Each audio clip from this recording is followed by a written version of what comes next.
Chapter 661. When she woke up the next day, Xiaoyao walked in with a big smile on her face, holding a small box in her hand. "Miss, Xiao Yi came by just now. He received Lord's orders and said he wanted to give you something." The little fellow had just finished washing up. Hearing this, she stretched out her hand and gave a small yawn. She nodded and said, "What is it?" "Finish the porridge first and fill your stomach. You can have lunch later." Xiaoyao handed her a small bowl of red date porridge and said with a smile. "Xiaoyao, you were guarding outside the whole night?" "Yes, Mississippi." Xiaoyao nodded her head and took a small box and placed it on the table. "Don't guard tonight, go to sleep. What danger can there be in your own home?" Arbor put down the bowl that she had eaten 2 mouthfuls of porridge and took the small box that Xiaoyao had placed on the table. Opening it, her eyes slightly flashed. Inside the small box, there was a vermilion pill that was neatly placed. The pill veins were purple and the pill body was floating with extraordinary splendor. "This beautifying pill is indeed a good thing." Arbor reached out her hand and stroked it. If she directly added something to it, it would be too much of a waste of this pill.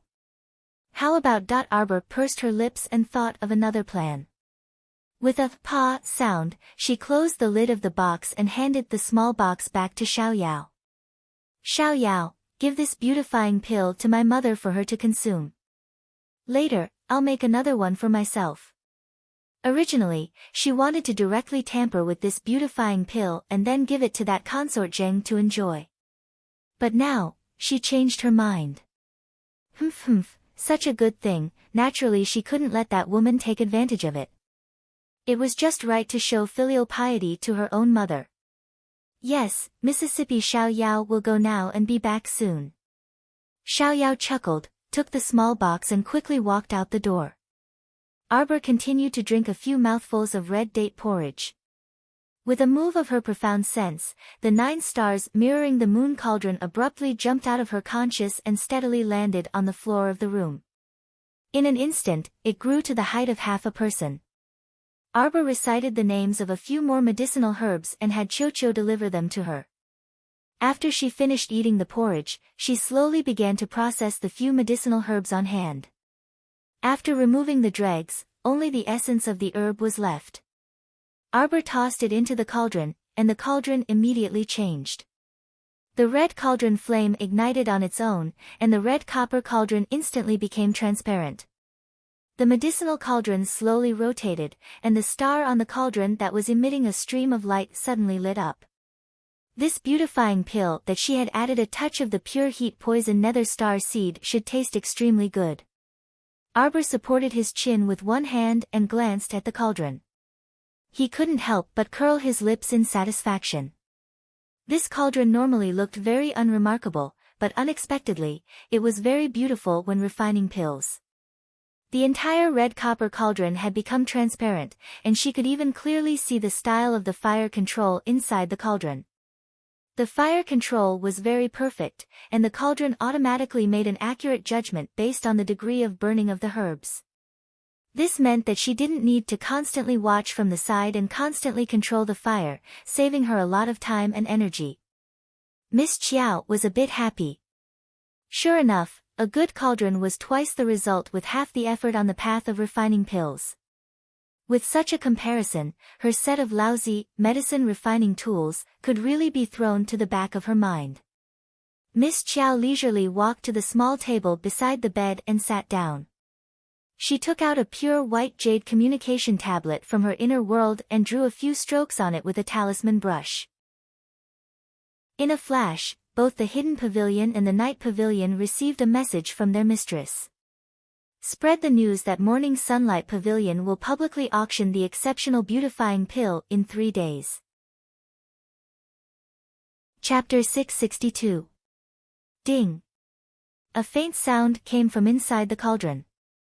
From the moment the herbs were put into the moment the pill was formed, Arbor didn't even need to poke a finger.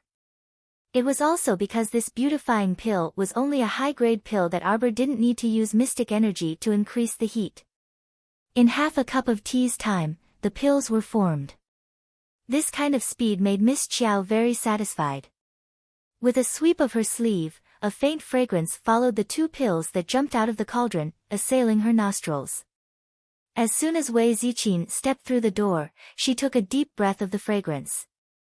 With a flushed face, she cried out in pleasant surprise, "Daughter!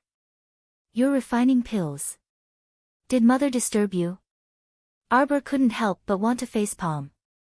She always felt that her mother was unusually happy that she could refine pills. "Mother, I've already finished refining." Arbor directly recalled the 9 stars mirroring the moon cauldron, which had extinguished its own cauldron fire, into her conscious.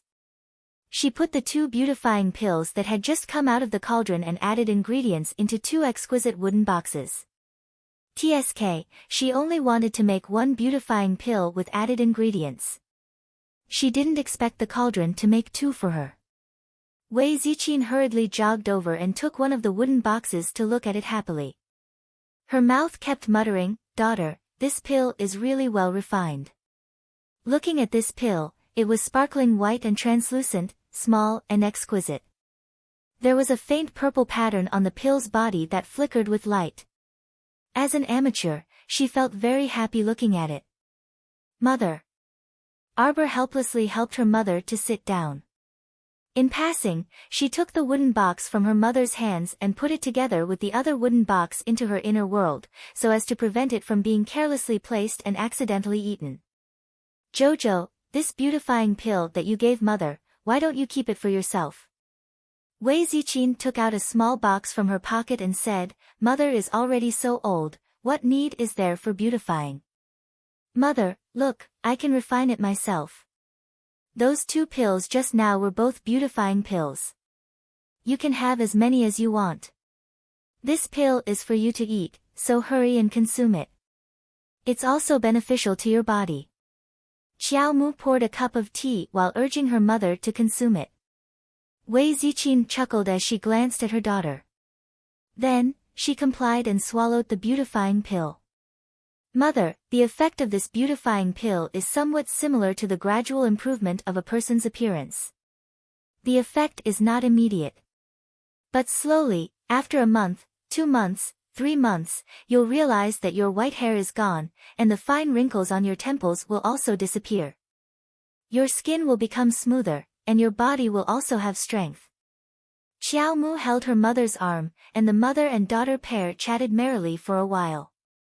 Wei Ziqin laughed heartily at her daughter's teasing. She poked her daughter's forehead and said, "You mischievous girl, you just like to cajole your mother." When the mother and son were in a good mood. On the other side, in State Uncle Zheng's estate, Zheng Chao was currently throwing a fit at second manager Qi. "What are you doing? How did the meat that was about to be in our hands fly away?" A middle-aged man with a slightly pointed chin and a goatee wearing a cyan brocade robe paced back and forth in the living room with his hands clasped behind his back. Second manager Qi sprawled on the ground and said meekly and pitifully, "This subordinate also doesn't know how this happened. This subordinate just brought people to that merchant overnight, but they were all in vain. Later, when I asked around in the neighborhood, I found out that the merchant had already moved out overnight and even sold the beautifying pill to Morning Sunlight Pavilion." Zheng Chao went up and gave second manager Qi a kick. "Useless dog slave. Tell me yourself, how are you going to explain this to Consort Zheng?" Chapter 663. This wretched servant, he didn't even settle the matter properly and was eager to claim credit in front of Consort Zheng. Otherwise, there would still be room for negotiation. Second manager Qi hastily said with a bitter expression, "Her Majesty already knows about the beautifying pill. We must get the beautifying pill for her no matter what." Zheng Chao's heart ached at the thought of going to Morning Sunlight Pavilion to bid for it at a high price. A few deep wrinkles appeared on his forehead, and Zheng Chao's voice turned cold as he said, "What can a mere Morning Sunlight Pavilion do if I insist on them handing over the beautifying pill?" Second manager Qi shuddered violently, and the cold sweat on his head fell with a splash. "Master, you absolutely can't do this. This servant heard that Morning Sunlight Pavilion's backer is extremely powerful. Do you still remember 2 years ago when the Hong Estate's concubine's son caused trouble at Morning Sunlight Pavilion and was chased out with a broken leg? That Hong Estate's concubine's son was beaten for nothing, and the Hong Estate couldn't get justice at all. It's said that the concubine's son is still half paralyzed even now. The other party can even touch a century-old Hong Estate, not to mention an aristocratic family like ours that has just established a foothold in the capital. Second Manager Qi hastily mediated. Zheng Chao's brows furrowed tightly. He had also heard about this matter. That old madam of the Hong Estate was said to be the sister of the current Empress Dowager. The entire Hong Estate was related to the Empress Dowager by marriage, yet they dared to make a move at Morning Sunlight Pavilion and let people come in and out without being able to find fault with them. Such a powerful force indeed couldn't be easily provoked. Sigh. Zheng Chao sighed, feeling somewhat defeated. Qi Ming, this beautifying pill, no matter the price, we have to get our hands on it before we talk about anything else. Sister has been demoted to consort, so she must be in a bad mood recently. If we choose to go against her wishes at this juncture, our Zheng estate will definitely be blamed as well. Zheng Chao understood this sister of his very well. If they went against her wishes in this matter, she would definitely remember it. She was a scheming person, and who knew when she would be promoted to consort again. After all, the great king had doted on his sister greatly all these years. How could old feelings be broken so quickly? Let the manor calculate how many profound stones we can use. It's said that Morning Sunlight Pavilion also collects rare colored glass gems. If you don't have enough magnetite, you can add on some amber-colored glass. Let's see if Morning Sunlight Pavilion will accept it. It's said that the Imperial Court wants to create a kind of profound coin for circulation. It's made from profound stone, so maybe it'll be more convenient for transactions in the future. Zheng Chao sighed again. If you really can't do it, you can go to the rooms of the various young ladies and young masters and see if there are any profound armaments that you can sell to Morning Sunlight Pavilion at a discount. Hopefully, it won't come to that. A small beauty pill shouldn't have a sky-high price. He just hoped that the day of the auction would go smoothly and that there wouldn't be so many people fighting over this beauty pill with them. The more Zheng Chao thought about it, the more upset he felt. He simply flung his sleeves and threw this matter to Second Manager Qi to handle while he went out to find his concubine to relieve his boredom. Qi Ming scowled miserably and ran to the senior manager to ask for money, only to be berated by the senior manager. The Zheng estate situation had been terrible for the past 2 years. Especially after the zombie outbreak, the estate's income was barely enough to make ends meet. Relying on the old master's meager salary from the imperial court, it was not enough to support the operation of the estate. In addition, there were many people in the Zheng estate, including all sorts of concubine-born children. Other than 6th young master, all of them were gluttonous and lazy. It was over. Chapter 664. Qi Ming followed the senior manager to the accounts room. After settling the accounts, there really weren't many magnetite available in the estate that could be used.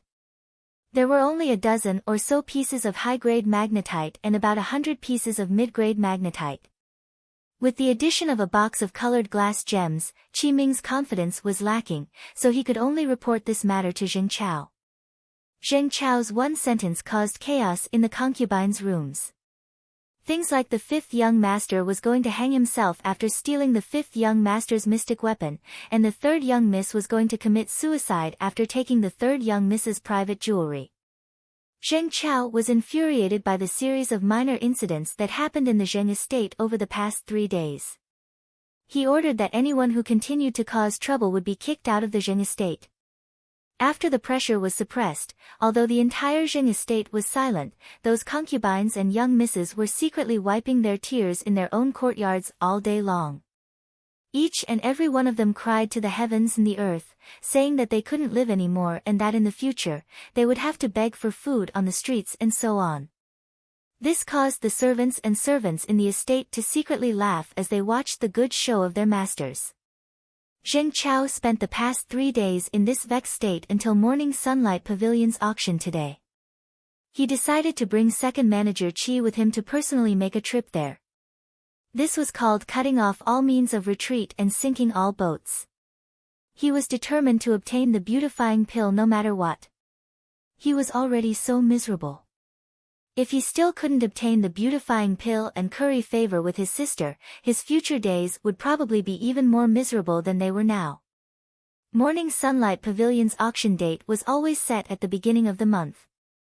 However, this time, it was a special auction for the precious beautifying pill, so the time was a bit arbitrary and it was set at noon. It had to be said that this beautifying pill was really quite popular. All the noble ladies in the capital had sent people to inquire about it. Even if they didn't have the ability to bid for it, they still sent people to participate in this grand auction today. Zheng Chao entered the auction house with second manager Qi and his eyelids couldn't help but twitch when he saw the hall full of people. Fuck, so many people. They couldn't all be here for the beautifying pill, right?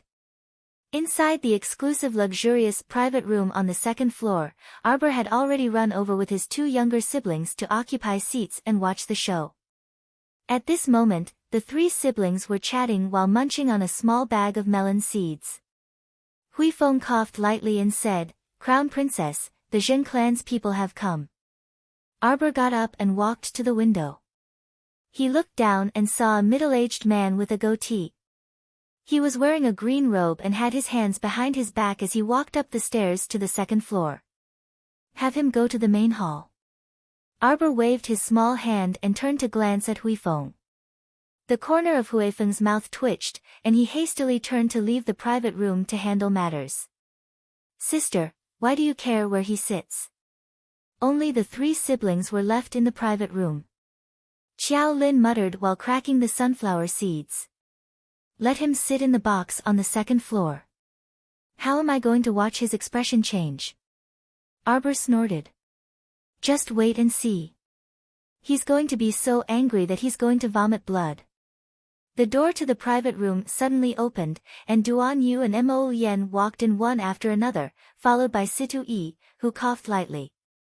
Duan Yu raised his brows and asked with a chuckle, who was angered to the point of vomiting blood. "Zheng Chao." Arbor pulled her two younger siblings to the side and gave up a seat for the three people. "Little junior sister, this is your true face." Situ Yi's praise immediately attracted Duan Yu's eye roll. "Brother Situ, you were most likely guessing at the Qin estate that day, right?" "Of course not. Little junior sister is so distinctive. Who wouldn't recognize her stoic face?" Chapter 665. Your senior brother Situ is spouting nonsense. Duan Yu turned to smile at Arbor. "He just guessed it." Situ Yi waved his hand. "Don't listen to Duan Yu's nonsense. Little junior sister, your expression has been the same for many years. I can see through it at a glance. Why would I need to guess?" Arbor reflexively touched his small face and thought, "Looks like I have to pay attention when I disguise myself next time. It's best if I can make an expressive face so that I won't be exposed immediately." Mo Lien couldn't help raising her brows when she saw the little fellow's pensive expression. "What are you thinking about with such a serious expression? You can't be thinking of making an expressive disguise face to fool me next time, right?" Duan Yu, Xiao Mu immediately turned her head away guiltily and walked over to open the door and walk out on her own. The quarrel at the top of the stairs grew louder and louder. Zheng Chao was blocked on the stairs with his hands behind his back, so he was so angry that his face was turning green. The manager of Morning Sunlight Pavilion's capital branch was a middle-aged man in his 40s. He had a smooth and affable face and was quite eloquent in his speech. With just a few words, he made Zheng Chao, who was about to explode, gasp for breath. "All of the private rooms upstairs have already been reserved. Others have already reserved them 3 days ago, so our Morning Sunlight Pavilion can't not play by the rules, right? The Song Estate's second miss is also sitting in the main hall downstairs right now, so there's nothing we can do about it. It's just that too many people have come to participate in the auction this time." Zheng Chao angrily flicked his sleeve. Let's go. Zheng Chao angrily led second manager Qi downstairs. He wished for nothing more than to immediately leave Morning Sunlight Pavilion and swagger away. They actually dared to make him, state Uncle Zheng, sit in the main hall and fight over the beautifying pill with a bunch of commoners? When he, Zheng Chao, went to other auction houses, which one of them didn't deferentially wait on him and give him the best treatment? Unlike this Morning Sunlight Pavilion, who actually dared to treat him like this. It was simply preposterous. Second manager Qi was so anxious that he was about to cry. Lord, if we leave now, what should we do about the beautifying pill? Zheng Chao was taken aback before he angrily retorted, buy it elsewhere. But they're only selling it here. Preposterous. Zheng Chao's footsteps stiffened slightly. He stiffened his neck and mechanically turned around, following the bowing second manager Qi as he swallowed his anger and walked toward the front row of the lobby.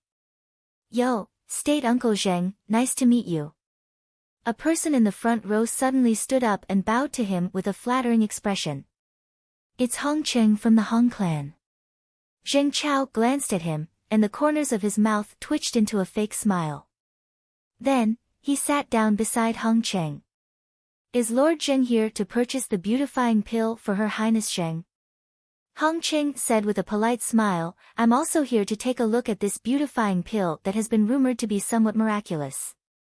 Zheng Chao recalled that Hong Cheng was also a senior alchemist, and could not help but ask, Grandmaster Hong's alchemy skills are said to be extraordinary, I wonder if you can refine this beauty pill. Hong Cheng said proudly, refining the beautifying pill is naturally not a problem. However, state Uncle Zheng did not know that the herbs needed to refine the beautifying pill were extremely hard to find. In particular, a senior medicinal herb called the look-setting Ganoderma is practically extinct on our Seacombe planet. Hong Cheng sighed and said, otherwise, if Lord Zheng could find this look-setting Ganoderma, I would definitely be able to refine a senior medicinal herb for Her Highness Zheng. Chapter 666. Zheng Chao nearly couldn't hold back his temper and spat all over his face. If I could freaking find the exotic herbs for that look-fixing Ganoderma, would I need you to refine the beautifying pill for me? Do you think you're the only high-level pill refiner in the pill union? How rare. Arbor closed the door and expressionlessly said, Zheng Chao is sitting with that nuisance from the pill union. Which nuisance? The one who stole my cauldron. Mo Lien stood up and walked to the window. She looked down and chuckled. This person is from the Hong clan. What Hong clan or Lan clan, I don't care who he is. He stole my cauldron first, and now he's sitting with Zheng Chao. Anyway, he's a nuisance. Arbor pursed his lips. The capital's 8 great patrician families.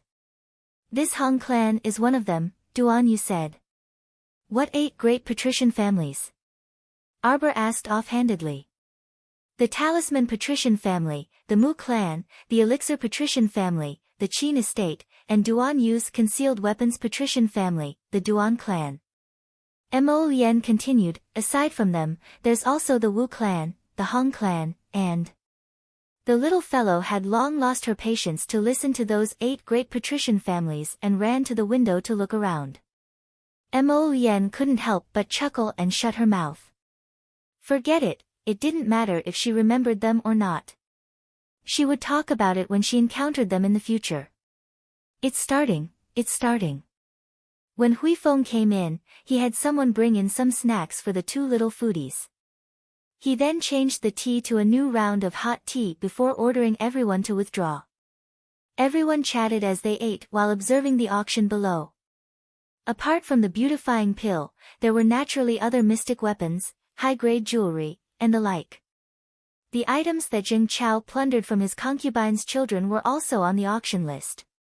These items had all been sent to the auction house 2 days ago, so Mo Lien was naturally very clear about them.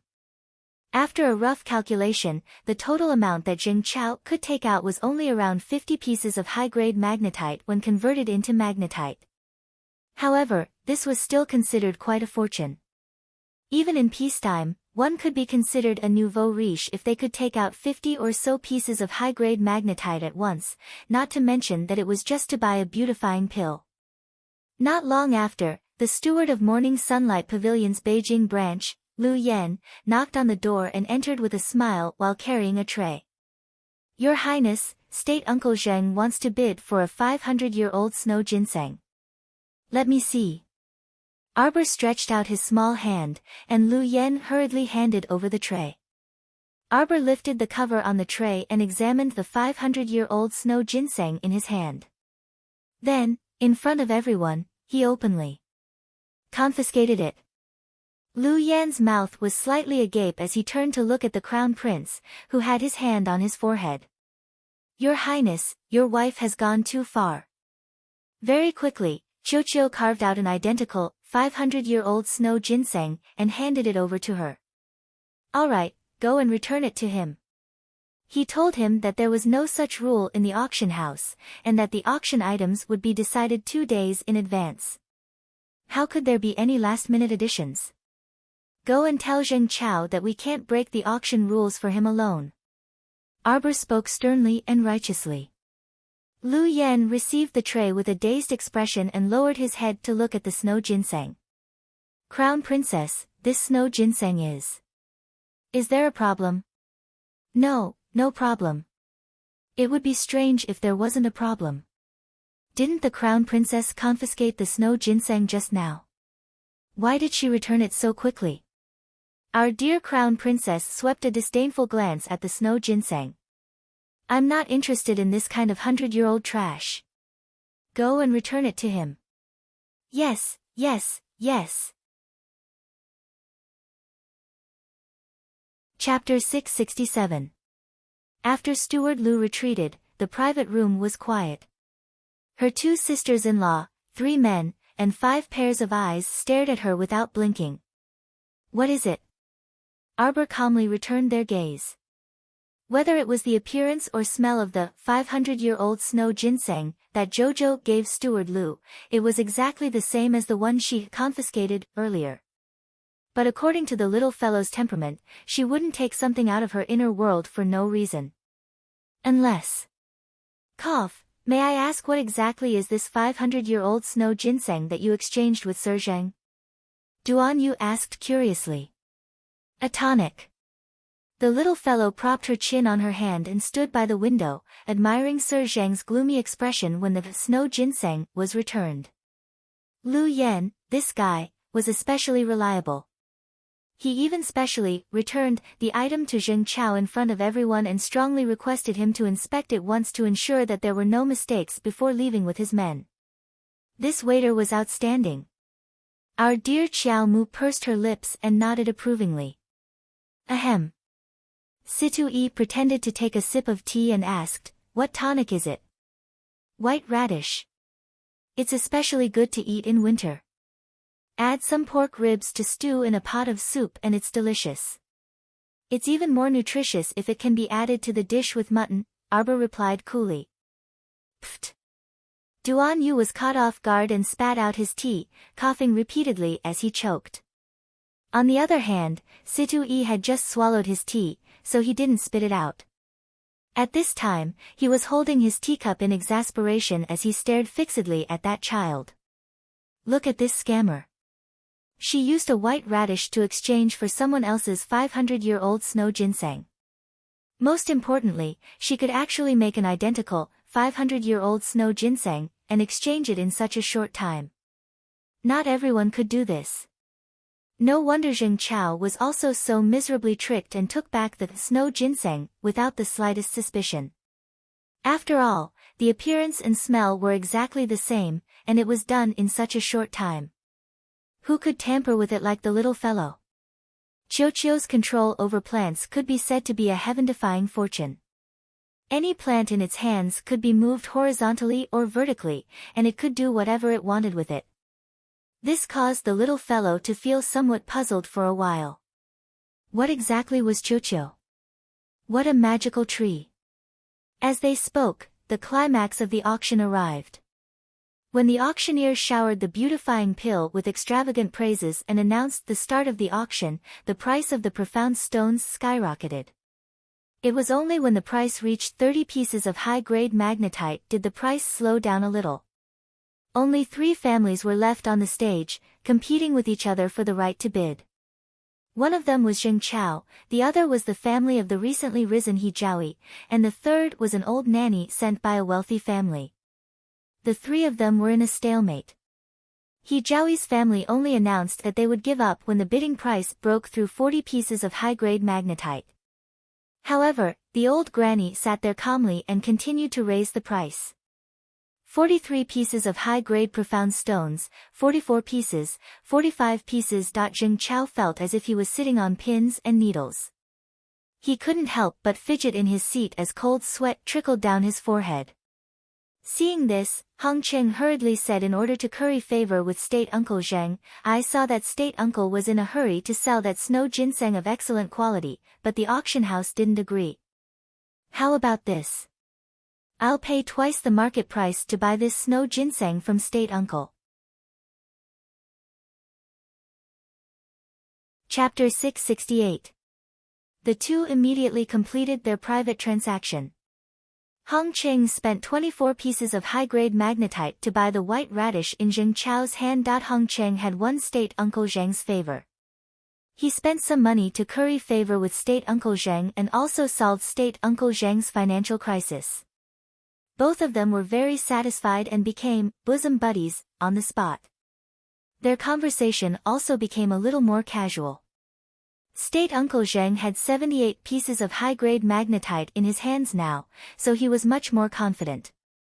He didn't even frown when he raised the bid and was rather forthright. When the bid reached 65 pieces of high-grade magnetite, the old nanny clearly paused. State Uncle Zheng sighed in relief and immediately called out in a loud voice, 68 pieces of high-grade magnetite. The entire venue was in an uproar. Everyone stared at this high-spirited State Uncle Zheng as if they were looking at a second-rate nouveau riche. As expected of the great king's brother-in-law. He was just so freaking extravagant. Look at how forthright he was when he raised the bid. 3 pieces at once. Everyone worshipped nouveau riche Zheng, filling State Uncle Zheng's heart with arrogance. When the bid reached 70 pieces of high-grade magnetite, the old nanny finally gave in and fell silent. Everyone in the hall stood up and applauded enthusiastically. They cheered for State Uncle Zheng and loudly called out, "State Uncle Zheng, State Uncle Zheng." State Uncle Zheng's heart was thumping as he responded to the melon-eating crowd with smiles in his eyes. The auctioneer even gave a speech excitedly and enthusiastically. The atmosphere was at its most enthusiastic for a moment. The auctioneer's small hammer hit the auction stage again and again as he shouted passionately, 70 pieces of high-grade magnetite, going once. 70 pieces of high-grade magnetite, going twice. 70 pieces. 71. Arbor, who was sitting by the second-floor window, shouted irritably while cracking melon seeds. His icy voice cut into the crowd's excited cheers and instantly drenched everyone from head to toe like a basin of bone-chilling water, chilling their hearts. Arbor snorted and thought, "Are you all a bunch of idiots? As for clapping and cheering for State Uncle Zheng, what does it have to do with you melon-eating crowd when he bought a beautifying pill?" They even stood up and clapped their hands madly, loudly praising that idiot for having nothing better to do. Bam! State Uncle Zheng's legs went soft and he fell to the ground. Why? Oh heavens! It was not easy to get rid of that old nanny from who knows which mansion she came from, but where did this little fellow jump out and continue to bid? Pfft, ha ha ha ha ha. Duan, you truly couldn't hold it in anymore. He laughed so hard that he collapsed on the armchair. Oh, you did it on purpose, didn't you? He purposely poured a basin of ice water at such an exciting moment. Ahahaha. He couldn't take it anymore. He was laughing so hard that tears were about to come out. Situ-yi turned his face away. With one hand supporting his forehead, he laughed so hard that he slammed the table. On the other hand, Mo Yen calmly walked to Qiao Mu's side and pulled over a stool to sit beside the window with her. The auctioneer stared blankly for a few seconds before continuing to shout in a professional manner, 71 pieces of high-grade magnetite, going once. Number. Wait. 72. Under second manager Qi's sharp reminder, State Uncle Zheng finally recovered his wits and shouted again with a sullen face. 73, 74, 75, 76. Arbor continuously shouted. The melon-eating crowd all looked towards the second-floor window with dumbfounded expressions. However, they couldn't see Arbor's small face clearly from their angle. Chapter 669. State Uncle Zheng rubbed his hands anxiously and looked at his bosom friend, Hong Cheng. How many magnetite do you have on you? Lend them all to me, and I'll return them to you later. Hong Cheng was stupefied. He didn't expect that the 24 magnetite he sold to State Uncle Zheng for still wasn't enough for him to buy that beautifying pill. He wanted to refuse, but he was also afraid that State Uncle Zheng would bear a grudge against him. At this kind of life-and-death juncture, he had to put on a good performance. Hong Cheng gritted his teeth and said, I can only take out another 15 pieces of high-grade magnetite at most. Give them all to me. I'll give the beautifying pill to Her Majesty later, and Her Majesty will definitely bestow rewards. Zheng Chao urged, take them all out right now. Hong Cheng dug out all his assets as his heart bled. State Uncle Zheng staked everything on this one throw and stood up, shouting with a flushed face, 93 pieces of high-grade magnetite. 95. Arbor continued to bid. Hong Cheng felt like the sky was about to collapse. Sure enough, State Uncle Zheng turned back and stared at him with bloodshot eyes. Hong Cheng, you've helped me this time, so help me to the end. I'll definitely remember your kindness, and it won't be a problem for you to soar in the future. Hong Cheng hesitated for a moment before steeling himself and saying, I only have 10 pieces of high-grade magnetite left. I really don't have any more. State Uncle Zheng also gritted his teeth and said angrily, 103 pieces of high-grade magnetite. If I still can't buy it, I won't buy it anymore. This time, the little fellow didn't make a sound and continued to crack her melon seeds. Are you sure those two have been squeezed dry? Seeing Huifeng enter, the little fellow only raised her head slightly and asked. Huifeng's mouth twitched. This subordinate guarantees that those two are so poor that they can pawn their pants. All right then. Arbor spread his small hands. Take these high-grade magnetite and distribute it to those who need it. Huifeng was startled and quickly turned to look at the Crown Prince. Seeing the Crown Prince nod, Huifeng's expression became abnormally excited all of a sudden. Yes. Thank you, Crown Princess, for your reward. 103 pieces of high-grade magnetite. Going thrice. Sold. Congratulations, Lord Zheng. Congratulations on obtaining a beautifying pill. State Uncle Zheng sat there as if he had just lost a loved one. There was not the slightest bit of joy on his face that was twisted with anger. Right now, all he wanted to do was to take his things home, hug his blanket, and cry. For the sake of Her Highness Zheng's face, the entire Zheng estate had gone all out this time. State Uncle Zheng's hands trembled as he picked up the small box containing the beautifying pills. He abruptly raised his head and shot a torch-like gaze toward the window on the second floor. Right now, he really wanted to know who had jumped out to compete with him. Judging from the voice, it was definitely a young lady. Right now, he wanted to cut this girl into 1,000 pieces and put her to death. Unfortunately, the other party didn't show up, and he didn't want to stay here for even a second longer. After leaving Morning Sunlight Pavilion, State Uncle Zheng instructed the two subordinates behind him with a ferocious expression, you two stay here and keep an eye on her. If that woman from the private room on the second floor comes down, find a way to follow her home. This little bitch who dared to provoke him, he wanted her to pay the price. The two extremely vicious thugs from the Zheng estate nodded repeatedly in response. Unfortunately, they didn't see any lady come out from the door even when the lanterns were lit. Arbor had returned home early with his sister-in-law. He had already finished eating and was about to take a level 11 mystic breakthrough pill. Suddenly, he heard shuffling sounds from the door. I'll add more chapters today and tomorrow, but I'll add later. Chapter 670. The little fellow's hair stood on end, and a bad premonition slid through her heart. That rustling sound made her stare at the door vigilantly. As expected, she saw a white and soft little snake slithering in from the door. A pair of watery and round eyes looked at her adorably. The little snake carried an ugly floral cloth package and slithered around quickly. But before it could get close to the bed, it saw its little master jump up high. Don't come over. Arbor stood on the bed with a blanket draped over her, and her eyes stared at the restless white snake defensively. The little white snake hurriedly shook its body and threw the floral cloth package on the ground.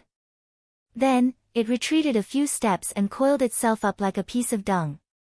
It looked at its little master pitifully. Arbor sat down with the blanket wrapped around her, and her face was stern and serious. You're not allowed to sneak into my room in the middle of the night. The snake nodded its head pitifully, and the little white snake used its thin tail to poke the package on the floor. Arbor inexplicably felt that this little fellow was a little cute. Then, she subconsciously reached out and rubbed the goosebumps on her little paws. Cute your sister. She didn't even know if a cold snake was poisonous. How could it be cute? An illusion. It must be her own illusion. She mustn't be moved by that snake's pretending to be weak. Move away a little. Arbor jumped off the bed and waved her little hand at the snake. The little white snake rolled itself into a ball of white dough and rolled under the corner of the table. It stuck its little head out and looked at its little master with watery eyes. Arbor tentatively took 2 steps forward. Seeing that it didn't move, she was relieved and boldly took a few steps forward. Then, she squatted down in front of the floral cloth package. This time, the little white snake used the Cosmos treasure pouch to bring over a lot of medicinal herbs. Previously, when its little master was in a good mood when collecting medicinal herbs, it had left a deep impression on it. The little snake preliminarily confirmed that compared to gold, silver, and jewelry, its master seemed to like medicinal herbs more. Arbor also felt a little strange. He didn't know where the little snake had gotten so many different types of spirit flowers and plants. A very rare medicinal ingredient used to refine the beautifying pill, the look-setting Ganoderma, was also found for her by this snake. You don't have to bring them back in the future, Arbor said casually as he tossed all the herbs in his Cosmos treasure pouch to Chocho. When she turned around, she saw the little white snake looking at her aggrievedly like a little wife. Its eyes were about to burst into tears. Now, even bringing over herbs that master liked was disdained. Sob. Arbor was baffled. He couldn't understand what little snake was trying to express with his resentful face. She only said calmly, I have enough herbs for now. I don't know where you plucked them from, but after plucking so many of them, no matter how good the land is, it will eventually dry up. Let them grow well. The little white snake's resentful expression immediately disappeared, and it looked at Arbor with its pair of big, cute eyes. So the little master didn't dislike its herbs. Wasn't this cold-blooded snake's facial expression a little too rich? After Arbor finished collecting the herbs, she climbed onto the bed and raised her hand to yawn. I'm going to rest. The little white snake rolled itself into an even smaller ball of dough and shrank under the cupboard. It had an, I won't disturb your rest, look on its face. Chapter 671. Arbor glanced at the snake and thought for a bit before walking down. She took a small basket covered in cotton wool and walked to the corner of the table. Stay here and don't crawl around. You're not allowed to climb onto my bed. The little white snake nodded its head repeatedly and obediently moved its body. It curled up into a ball inside the small basket. Seeing that it was quite obedient, Arbor finally relaxed. She flipped onto the bed and pulled the covers over herself to sleep. The next morning, the first thing Arbor did when she woke up was to check on the snake. The little white snake obediently stayed in the small basket and didn't move at all. It was still in the same ball shape as yesterday. Seeing her look over, the little snake poked its head out of the basket. Arbor saw that it had stayed there the entire night without any signs of coming out. Her brows couldn't help but loosen a bit. This little snake wasn't as annoying as she had imagined. Mississippi Xiao Yao lifted the curtain and hurried in. She bowed and said, "Wu family's eldest miss, Wu Xiaosu, requests an audience." Arbor had long forgotten about this person. Hearing this, she frowned and said, "I won't see her. I don't know her." Xiao Yao knew that her young mistress would react this way. She smiled and said, "Xiao Yao has already tactfully rejected Miss Wu and asked Miss Wu to return to the manor as soon as possible. It's a pity that Miss Wu won't listen to me. She's standing outside the Marquis's estate right now and won't leave no matter what." "Then let her be," Arbor said expressionlessly. "If someone likes to stand outside, then let her stand." Was she, Arbor, the kind of person who would hastily bring people in for the sake of the two families' reputation? The more she was threatened, the more she loathed it. If she wanted to embarrass herself, no one could stop her.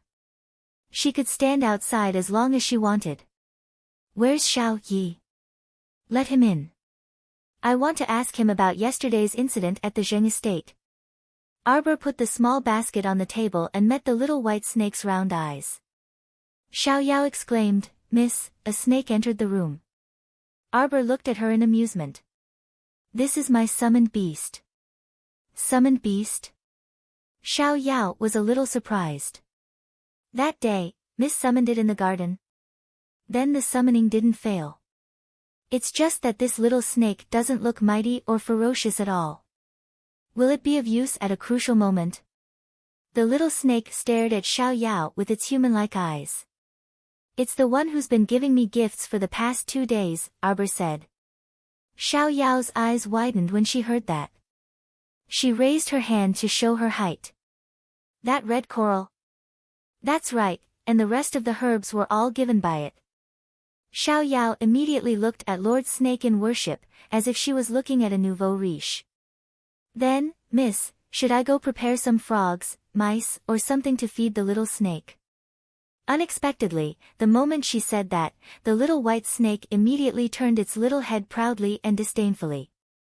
Its pair of watery eyes looked pitifully at Arbor. Qiaomu glanced at it and asked on a whim, "Do you want congee or not?" The little snake nodded its little head furiously. "What kind of snake is this? It doesn't eat living things but actually drinks porridge. It's so human-like." Xiao Yao muttered as she walked out and called in Xiao Yi, who was waiting outside the door. "Crown Princess." Xiao Yi bowed after entering the door. "What happened after yesterday?" Arbor asked curiously. "State Uncle Zheng sent the beautifying pill into the palace overnight and presented it to Her Highness Consort Zheng. I'll see you tomorrow, Bo." Chapter 672. Arbor nodded his little head in satisfaction. "Young-hee must be very happy, right?" "That's right." Xiao Yi said. Consort Zheng rewarded State Uncle Zheng quite a bit on the spot, including fine jade, jewelry, gold, silver, and riches. However, the value of those things paled in comparison to the 103 high-grade magnetite that State Uncle Zheng took out. Lord Zheng could only suffer in silence, unable to voice out his bitterness, and returned to his residence listlessly. Arbor sneered. "Just let Young-hee slowly enjoy that beautifying pill." When Xiao Yao returned with a bowl of porridge, Xiao Yi had already retreated as per the order. A light thud came from the window. Arbor didn't even turn his head as he stared at the little white snake whose head was almost buried in the bowl of porridge. This little snake was especially particular when it ate. After the entire bowl of millet porridge entered its mouth, it even raised its little head and used its eyes to signal Xiao Yao to take a white cloth from the side to wipe it. Xiao Yao muttered, "What the hell," as she hurriedly took a white cloth to wipe the snake's head. Arbor couldn't help but chuckle. The next second, she felt her body lighten, and she landed in a comfortable and warm embrace. "Jojo, I knocked on the window, but you ignored me," Mo Lien grumbled aggrievedly. "Even if I ignored you, didn't you still come in?" Arbor turned to shoot him a glance and poked his chest. "When are we leaving for Bailon?" "In 2 days, I guess." After I told Royal Father about this, he strongly objected. "I have to convince him." "What is he objecting for?" "You're not going to Bailon to play, you're going to inspect the food base. That's a serious matter that concerns the country and its people. He keeps you tied up in the palace all day and makes you represent him in state affairs. He really has it easy being this great king." Mo Lien chuckled softly. He reached out to cup his darling's little face and looked at her carefully. "Jojo, you're feeling sorry for your husband." Arbor rolled his eyes at him and poked him hard with his little finger. "We'll set off in 3 days at the latest." "All right." Mo Lien wrapped his arms around her waist and swayed her slender body. "I'll listen to you."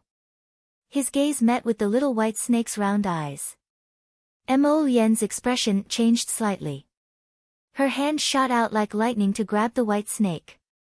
However, in the blink of an eye, the little white snake flashed through the air like a bolt of lightning. Its body suddenly shrunk to less than an inch, and it swiftly dodged Mo Lien's claw. "Huh?" Arbor's eyes widened slightly. This white snakelet could actually shrink into such a small form and successfully and swiftly evade Mo Lien's claw. "Master! There are bad guys here who want to catch me." The white snakelet twisted its body and swiftly flew towards Xiao Mu. Arbor instinctively shrunk her body and hurriedly hid her 2 little hands in Mo Lien's arms. In the blink of an eye, she saw the little white snake writhing its small body in the middle of pouncing on her. It suddenly stopped in mid-air and looked at her pitifully with tears in its eyes. Ah! Why did it feel like she had bullied a snake? But it was cold and crooked. It didn't feel good to the touch. She didn't want to touch it from the bottom of her heart. "Master," the little white snake's big, cute eyes actually started to tear up. "Arbor. You're a cold-blooded animal. Why are you like a human? You have 7 emotions and 6 desires and you can even cry." Mo Lien immediately looked warily at the stupid snake that was trying to act cute. With a tap of her finger, a bewitching red light shot toward the cold-blooded animal. The light was about to hit the little white snake's skin. Xiao Mu abruptly jumped up.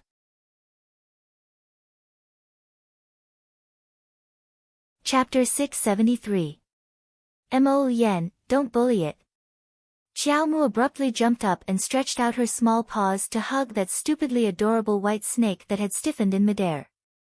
She watched as it froze in midair like an idiot and saw that Mo Lien's cluster of flames was about to pounce on its body. If it was roasted like this, it would turn into a crispy snake. "Master." The white snake's watery amber eyes revealed deep admiration. It twisted its body and was about to take advantage of the situation to burrow into Jojo's clothes. Mo Lien's eyes were sharp and her hands were fast. Taking advantage of the fact that the snake was unprepared, she clamped its head between her hands and casually flung it. With a whoosh, the white snake flew in a perfect arc in the air and was directly thrown out of the half-opened window by Mo Lien. Mo Lien's heart was stifled. Why did she have to guard against people and also beasts? Looking at the dazed look on the white snake's face, Mo Lien imagined it was obviously a lecherous snake. How could she leave it in her baby's room? Absolutely not. "What are you doing?" When Arbor saw that Mo Lien actually threw the pitiful white snake out of the window, she was speechless and helpless for a moment. Just as she was about to walk to the window, her little hand was pulled back by Mo Lien. "Jojo, it's a male snake. You can't hide it in your clothes. Especially not on your chest. Mo Yen said with a serious face. Arbor couldn't help but roll her eyes. I just wanted to take it and put it back in the basket. Now look, I don't know where you threw it. Mo Yen snorted and glanced at the door. It came back on its own. The white snakelet slithered up the table and gazed pitifully at Xiao Mu, tears dripping down from its large eyes. This thing pretending to be pitiful. Mo Yen was just about to pick it up and throw it away. Hence, Xiao Mu stretched out her hand to stop him. After glaring at him irritably, she lifted up that pitiful snakelet. What are you doing? Don't bully children. What little kid? He dared to bet with Duan Yu's head. This weak-looking little white snake was definitely an adult snake. Moreover, judging from the speed and strength it had hidden just now, one could tell that it was an exceptionally black-bellied fellow. Mo Yen's gaze coldly fell on the snake's head. Suddenly, the little white snake turned its head and fiercely glared at him. Damn, he was indeed a scheming snake. Hey, hey! He was glaring at him behind his baby's back. Sigh. Boys were all brave and fierce. Even a man could fight with a male snake. Xiao Mu placed the little white snake into the basket and stroked its head. Suddenly, his fingers paused. She abruptly discovered that this little white snake didn't feel icy cold to the touch. Instead, it felt as smooth and warm as a piece of beautiful jade. She clearly remembered the first time this snake appeared beside her bed. That kind of soft, greasy, and cold rubbing sensation gave her goosebumps. But now, what was with this warm feeling? Master, the little white snake's head rubbed against Arbor's finger back and forth with great enjoyment. The more student Mo Yen looked, the angrier he got. Alright, stop stroking. The more she stroked, the more excited this damn snake got. Mo Yen hastily pulled Arbor's small hand back and held it in his own as he pulled her outside. Come, accompany me to greet father and mother. Mo Yen's finger moved slightly, and an ink-colored ring silently hovered above his finger.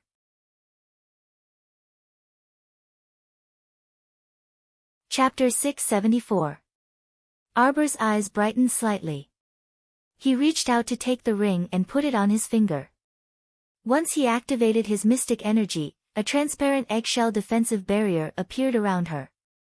She could feel that the defensive power was much stronger than before. This defensive barrier had definitely been reinforced. Mo Yen. The little fellow tilted her head and reached out to hold his large palm. Mo Yen lowered his head slightly and lightly flicked her forehead. He lifted her up in an instant and looked deeply into her eyes with a smile. Do you want to return the favor? This husband will gladly accept it. Darling Qiao's little face was instantly dyed with a layer of red clouds, and she looked around with a guilty conscience. There's no one. Mo Yen laughed in spite of himself. Darling dislikes those annoying people who come in and out all day, so didn't Darling chase them all away? Only Xiao Yao is left, so she hid far away long ago. That's right, she had already chased them out of Nanzhu Garden. She wasn't a particular person and didn't need others to take care of her daily needs. Then give me a kiss as a return gift. Mo Yen turned his head and was about to press down on the little fellow's lips. Daughter, Papa Qiao shouted. The two separated immediately upon contact. Prince Mo's hand trembled and he almost dropped the baby in guilt. Our dear Qiao Mu's face was as red as a tomato, and she couldn't help but lower her head. Prince Mo's heart felt even more stifled. My dear father. You really know how to pick the right time to come. Qiao Zhongbang strode in as if he was flying. He immediately saw Prince Mo and his daughter standing on the left and right, leaving quite a bit of space between them. As a father, he was very satisfied. He knew that the crown prince wasn't someone who would mess around. Look, he was doing a surprise inspection this time. Little Mo, this child, was standing beside his daughter in a cultured and refined manner. He even maintained a distance from her. What a considerate child. The more he looked at him, the more he liked him. At this time, Papa Qiao had completely forgotten that the crown prince didn't even enter through the front door. He directly touched the back window and barged into the boudoir. Crown Prince. Father, don't be so courteous. Qiao Qiao and I just happened to be going to greet you and Mom, so let's talk on the way. Crown Prince Emo stealthily tugged at Xiao Qiao's small hand as he welcomed Xiao Qiao outside with a smile. Meanwhile, in the imperial study of the palace of the king, the great king smiled as he summoned the Qin estate's father and son trio. He waved his hand and said, Patriarch Qin, the two young masters Qin have been wronged. The crown prince is a careful and steady child. Most of the things that I did not consider thoroughly, he was able to handle them very well. The reason why so many soldiers have been dispatched to guard the estate is because they are worried that some unforeseen event will occur in the Qin estate. Great King is too serious. Qin Guelu hastily cupped his hands and said with a smile, Your Highness the Crown Prince's actions are exactly what this Qin wishes for. Now that the 10-day deadline was up, no one in the Qin estate had shown any signs of abnormalities. Everyone could see with a single glance that this was the case. Even if some zombies appear in the capital in the future, it shouldn't be blamed on our Qin estate. That's right, that's right. The great king chuckled and pointed at the seat in front of him. Patriarch Qin, please take a seat. Thank you, great king. Qin Guelu thanked him and sat down. First Qin and Omega Kotoku walked to stand behind their father with their heads slightly lowered. Xian, present the box to the great king. Yes, father. First Qin walked forward and bowed slightly. He raised the treasure box above his head with both hands. The great king's face lit up, and a satisfied smile appeared in his eyes. He glanced at Gong Chang'an, who was standing to the side.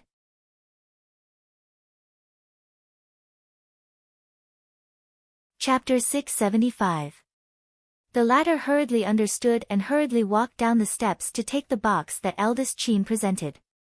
There are 3 meridian pacifying pills inside. The 50 strengthening pills are our Qin estate's offering to His Majesty as a token of our sincerity. Qin Guelu lowered his head slightly and said, This Qin is also very apologetic that His Highness the Crown Prince was startled at the Qin estate. Qin Guelu looked up, and Omega Kotoku walked out from behind his father. He opened a long box and presented it to the great king. The old great king looked down and grinned from ear to ear. This 400-year-old ginseng was obtained by chance when my son went out for training. Now, I present it to His Highness the Crown Prince as an apology gift. I hope that the great king won't dislike this Qin's small token of appreciation, Qin Guelu said with a smile. Good, good, good. The great king nodded happily. Gong Chang'an, send someone to deliver this to the Eastern Palace. Since the Qin family was so tactful, the great king naturally removed their restraining order and unsealed the Qin estate. After placating Qin Guelu and giving him some rewards, he ordered someone to escort the 3 people from the Qin estate out of the palace. After leaving the palace, Qin Guelu wiped the cold sweat off his forehead and sighed in relief. Where are you going? Qin Guelu called out when he saw Omega Kotoku turn to leave. You guys go back first. I have some matters to attend to. Omega Kotoku left these words coldly before swaggering off. Qin Guelu looked uneasily at Qin Xian. Is second young master angry? Qin Xian swept him a glance.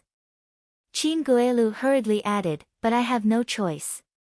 After all, we're in the lower star domain right now, and it's not good to openly clash with the old great king of the Mo kingdom. I can only wrong eldest young master and second young master and throw some benefits to the old Mo king and resolve the problem at hand first. Qin Xian said with a spurious smile, he's not angry. It's just that this time, you acted on your own initiative and even went for wool and came home shorn. It's a bit vexing. Qin Guelu stiffened, and he was inwardly shocked. They knew.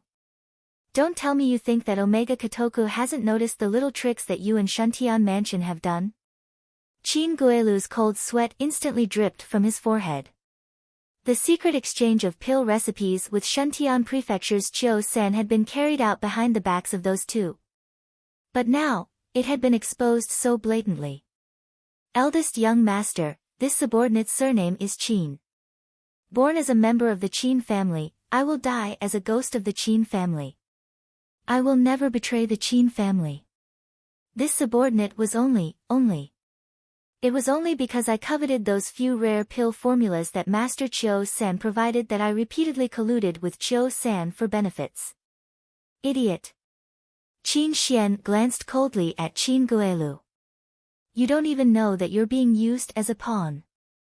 If it weren't for second brother helping you clean up the mess, do you think the Qin estate would have been able to extricate itself from the corpse puppet incident so quickly? Qin Guelu's pupils contracted as he looked incredulously at eldest young Sir Qin. Eldest young sir, please speak frankly. Do you know how many people that person sent to infiltrate the Qin estate to search for evidence? If it weren't for second brother erasing all the secret letters and correspondence that you colluded with Shuntian Prefecture, you would have already been sent to prison. Perhaps your head would have already fallen to the ground. Eldest young Sir Qin nonchalantly spat out these words, but Qin Guelu's expression changed drastically, and his pupils contracted. Why, you're talking about His Highness the Crown Prince? Qin Guelu turned pale with fright. That man is vicious, merciless, and cold-hearted.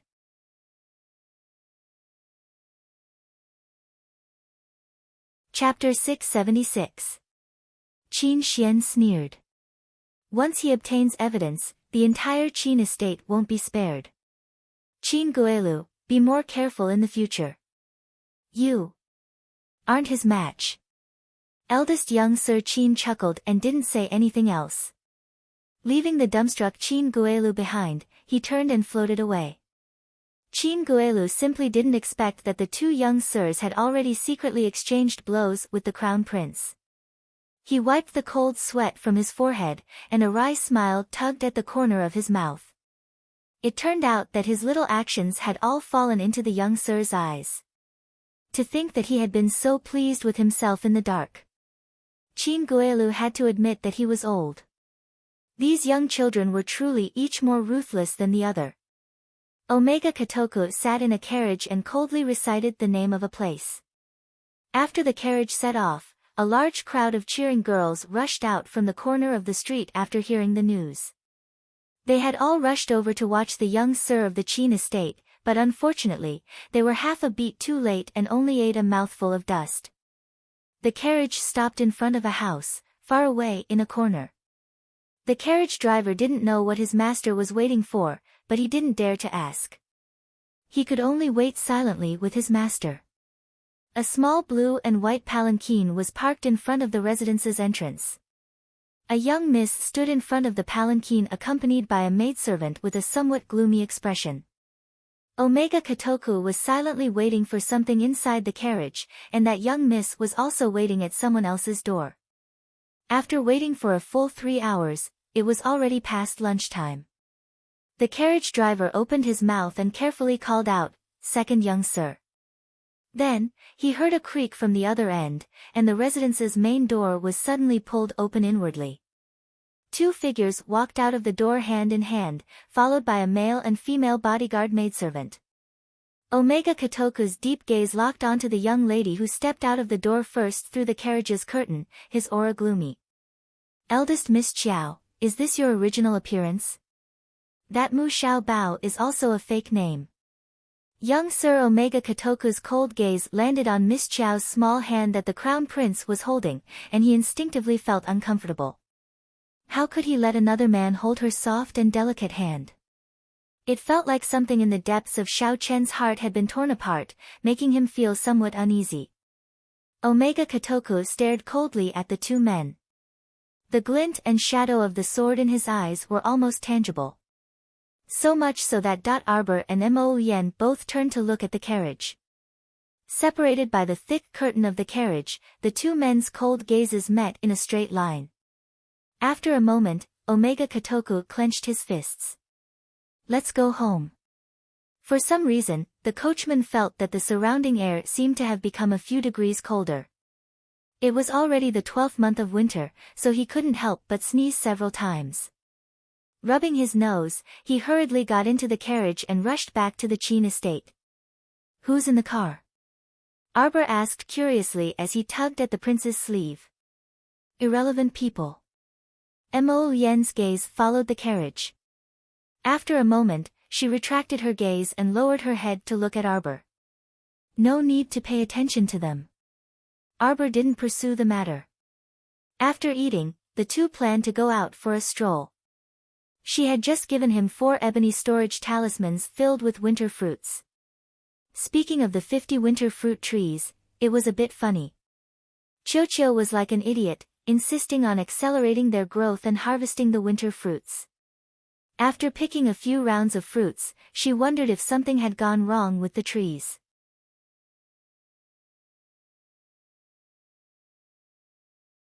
Chapter 677. Now that she was on the verge of death from Chio's torment, she reckoned that she would have to recuperate properly for a while. However, Chio had become increasingly spirited these past 2 days. Those unlucky winter fruit trees had been ruthlessly squeezed dry. A 12 cubic meter ebony blue storage talisman really couldn't store that many winter fruits. She had to store no less than 4 ebony talismans before she finally cleared out her overstock of winter fruits. The Crown Prince was also very astonished to obtain so many winter fruits to store, and he even hugged his Jojo and praised her. This time, Song Yuan of the Ministry of Revenue was going to be happy.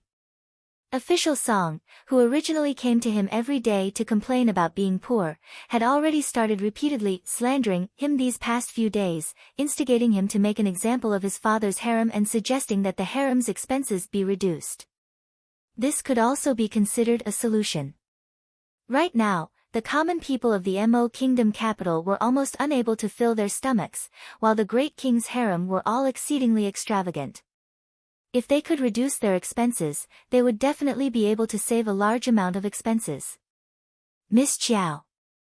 Suddenly, a round-faced maidservant blocked their path with a flushed face. You, how can you turn a blind eye to our miss? As it turned out, after the two left, they didn't even glance at that Miss Wu in front of the palanquin and were just about to leave hand in hand. This time, they were blocked by that maidservant.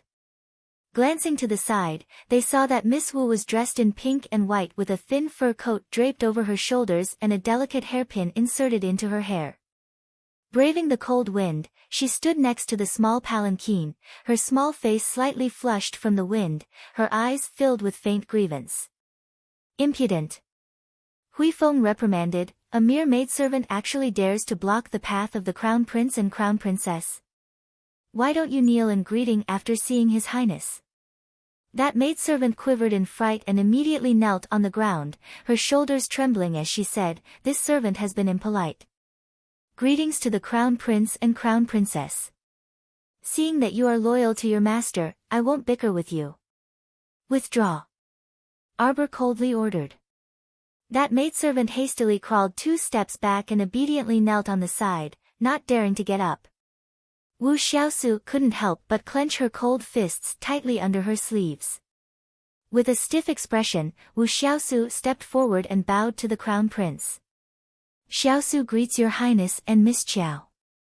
Prince Mo's slender eyebrows involuntarily furrowed as he coldly reprimanded her in a low voice, "Don't you know to call her the Crown Princess?"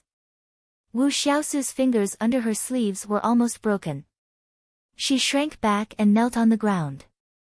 She lowered her head and said respectfully, "Xiaosu thinks so." Miss Chiao had yet to be married to His Highness. Such an overstep of her status to address Miss Chiao in such a manner was likely to ruin her reputation. "Xiaosu has been taught by my mother since young, so I don't dare to lose my sense of propriety and ruin Miss' reputation." What a sharp tongue! The Crown Prince sneered. "Are you accusing this Crown Prince of lacking propriety? It's Xiaosu who is inarticulate and doesn't know how to speak properly.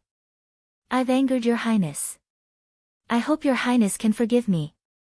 Wu Xiaosu knelt in front of Prince Mo and raised her pitiful face, aggrieved tears threatening to roll down her cheeks. All right, it's just a form of address. Darling Qiao really wasn't that particular. She tugged at the crown prince's hand and said, let's go. Are we still shopping or not? Why bother with her? Only then did Prince Mo retract his gaze and pull on Arbor's small hand in displeasure. Just as he turned around, he heard Miss Wu call out, Miss Qiao, please wait.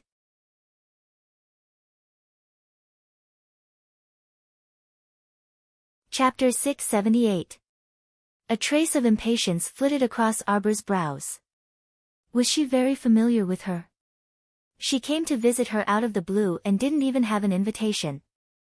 Where were the rules and etiquette she kept talking about? Was this the etiquette taught by her Wu family? Miss Qiao, previously, because of me, Madam Qiao and second Miss Qiao suffered a bit of a fright. This is just a small token of my respect. Wu Xiaosu walked briskly to Arbor's side and suddenly took out a long box from her inner world, handing it over to Arbor. What do you mean? Arbor felt that this woman was very baffling. Wu Xiaosu nodded slightly at her and said with a smile that didn't show her teeth, if I hadn't delayed your mother for a while at Dongshan Gate, perhaps they would have left long ago and wouldn't have encountered the black-clothed men's pursuit. You're here to apologize to my mother? Arbor asked coldly. Wu Xiaosu was startled and barely managed to quell the anger in her chest. She thought to herself that this Qiao family's eldest miss was too blunt in her speech. How was this an apology? She was just using an excuse to visit this eldest Miss Qiao and get closer to her in passing. Was this eldest Miss Qiao an idiot? How could she be so ignorant of the ways of the world? She couldn't even discern this kind of polite greeting. Who didn't know? Even if she, Wu Xiaosu, hadn't stopped Madame Qiao outside Dongshan Gate, the mother and daughter pair would still have met with danger, all right? How was this an apology? According to the rules, if she came to other families' young ladies to express goodwill, shouldn't they immediately let her in first? Since you're here to apologize to my mother, why must you insist on standing outside my door and insist on seeing me? You can go find my mother yourself. What a baffling woman. Wu Xiaosu was so angry that her hands, which were holding the long box, couldn't help but tremble slightly. If she could, she really wanted to give this stoic face a big slap. Can you freaking understand the ways of the world? Don't you want others to lose face by speaking like this to a guest who came to your door? The corner of Prince Mo's mouth twitched slightly. He glanced at Miss Wu and held back his laughter as he turned his face away.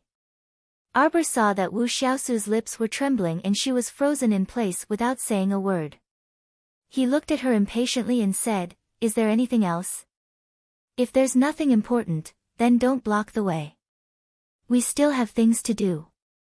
Since you've already said so, what else can I do? Wu Xiaosu clenched her fists tightly under her sleeves and moved to the side mechanically to make way for them. She watched as Arbor and the crown prince swaggered off. Her eyes seemed to be burning with fury. This was the result of her waiting from morning until afternoon. She hadn't even taken a step into the Qiao family's house. Good. This big Miss Qiao was truly formidable.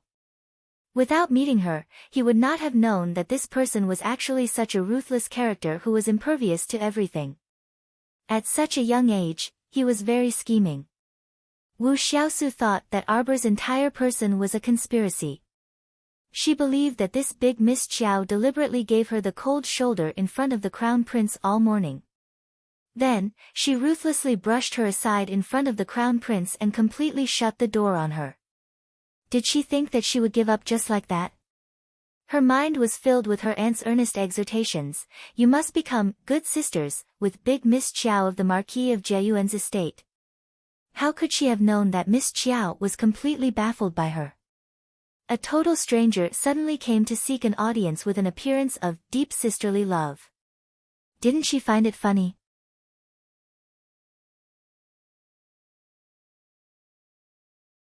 Chapter 679. Young Master. On the way, a ghost-like figure silently appeared in the carriage and bent down to salute. Did you wipe it clean? Omega Kotoku asked softly, her voice as cold as iron. Yes. Omega Kotoku nodded, and her gaze shifted to that person's shoulder.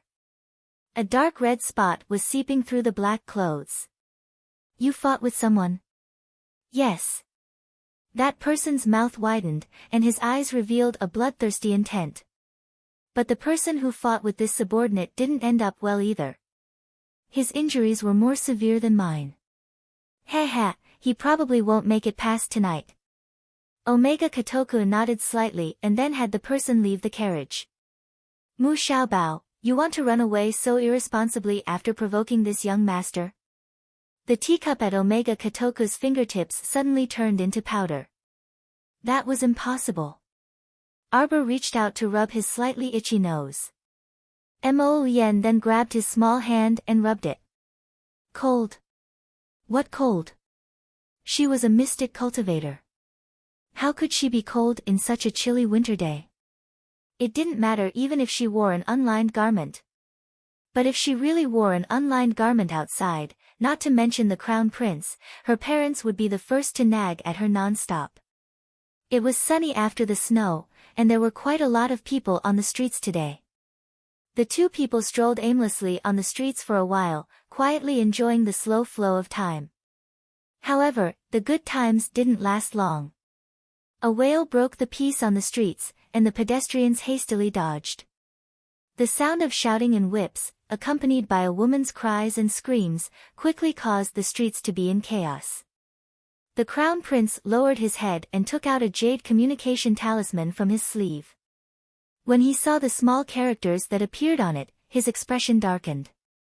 Jojo, I need to return to the pavilion to take a look. I'll send you back first. What's wrong? Aoyi got a bit injured. Arbor suddenly raised a brow. Aoyi got injured? Can I go with you? The crown prince was slightly startled. Then, he smiled and said, it's even better if you go with me. How could I forget that not only is my Jojo an alchemist, his medical skills are even better. Can you let me know the location of the pavilion? Arbor blinked. What are you talking about? I don't have any secrets in front of you. Just ask me directly if you want to know anything. Besides, you're the mistress of the Hidden Night Pavilion. You can go anywhere. The crown prince squeezed her hand. Let's go. Xiao Mu nodded. Just as the two of them were about to leave hand in hand, they saw a sobbing woman running toward them while hugging a child. Seeing that she was about to fall headfirst into Xiao Mu's body, the crown prince hastily caught his darling by the waist and dodged to avoid that impetuous woman.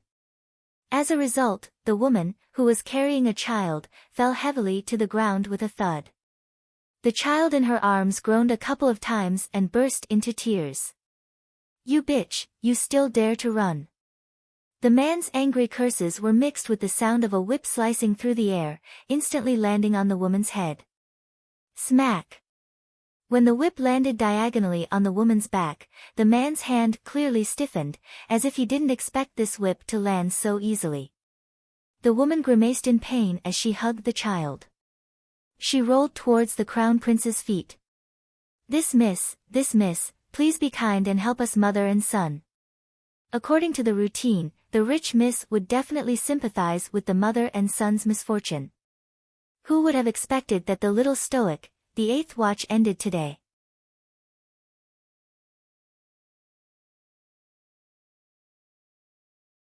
Chapter 680. Beat! Arbor ordered. Huifeng's mouth twitched, and he immediately reflexively slapped the man holding the whip. Pa! With a slap, the unlucky man holding the whip fell to the ground with a thud. Thank you, miss, for saving me. Thank you, thank you. This commoner is. The woman holding the baby wept as she knelt in front of the crown prince and repeatedly thanked him. Continue. Xiao Mu was unable to move her limbs from being hugged by the crown prince, so she turned her head to say to Huifeng, hit. Both man and woman. The onlookers, who were originally watching the drama of a beauty saving the weak mother and child, were instantly thrown into disarray. What was going on with this eldest miss? Wasn't she saving someone? Why did she want to beat the injured woman as well? Why was the brain circuit of a rich family's daughter so different from that of a normal person? Arbor patted the crown prince's chest and had him put him down. He snatched the whip from the man's hand and threw it to Huifeng. Beat. 50 lashes each. Everyone. Even if the county magistrate was handling a case, he wouldn't give each person 50 lashes. Where did this monster come from? The crown prince couldn't help but facepalm. The scene was a bit tragic for a moment. The woman and man both screamed miserably on the street and rolled on the ground in pain under Huifeng's whips. They crawled and wailed, clutching their heads and trying to flee like rats. Xiao Mu didn't even bat an eyelid as she accepted the child that Xiao Yao carried over. She reached out to check his pulse, lifted up the child's eyelids to take a look, and then fished out a pill for him to consume. At the same time, he flicked his fingertips, and 2 talismans instantly turned into 2 streaks of light that pounced on the man and woman. Who sent you? Arbor coldly looked at the sobbing woman and curled his lips in mockery. Don't beat, miss, don't beat. The woman had only wailed 2 sentences in her sobbing state before her entire body quivered, and she answered Xiao Mu's question in full detail like beans from a bamboo tube. When the dictum talisman was activated, there was almost no need for any reaction time for it to take effect. It was a girl who gave us a liter of rice and asked us to put on this show. That girl said that Miss is kind-hearted. When you see me being chased and beaten by my husband, you will definitely save me. She also asked me to beg you to take me in. What does that girl look like? How old are you? Arbor asked coldly. The onlookers at the side were already dumbfounded. They didn't expect that this woman had teamed up with her husband to put on a show to deceive this rich young lady. She's pretty, just like a flower. She looks about 18 or 19 years old and is wearing a light pink fur coat. Her body looks a little frail, the woman replied honestly. Apart from rice, what else did I give you? Yes. The woman lowered her head and fished out a thumb-sized golden cicada from her waist pouch. She respectfully presented it to Arbor. Arbor swept a glance over and his expression changed slightly. He sneered, what did she tell you? Tell me word by word. Yes. The woman didn't hide anything and told Arbor everything that the girl told her. A trace of anger flitted across the crown prince's eyes. We'll go do our business first, Arbor said in a flash and handed the child in his arms to Xiao Yao. You send him home.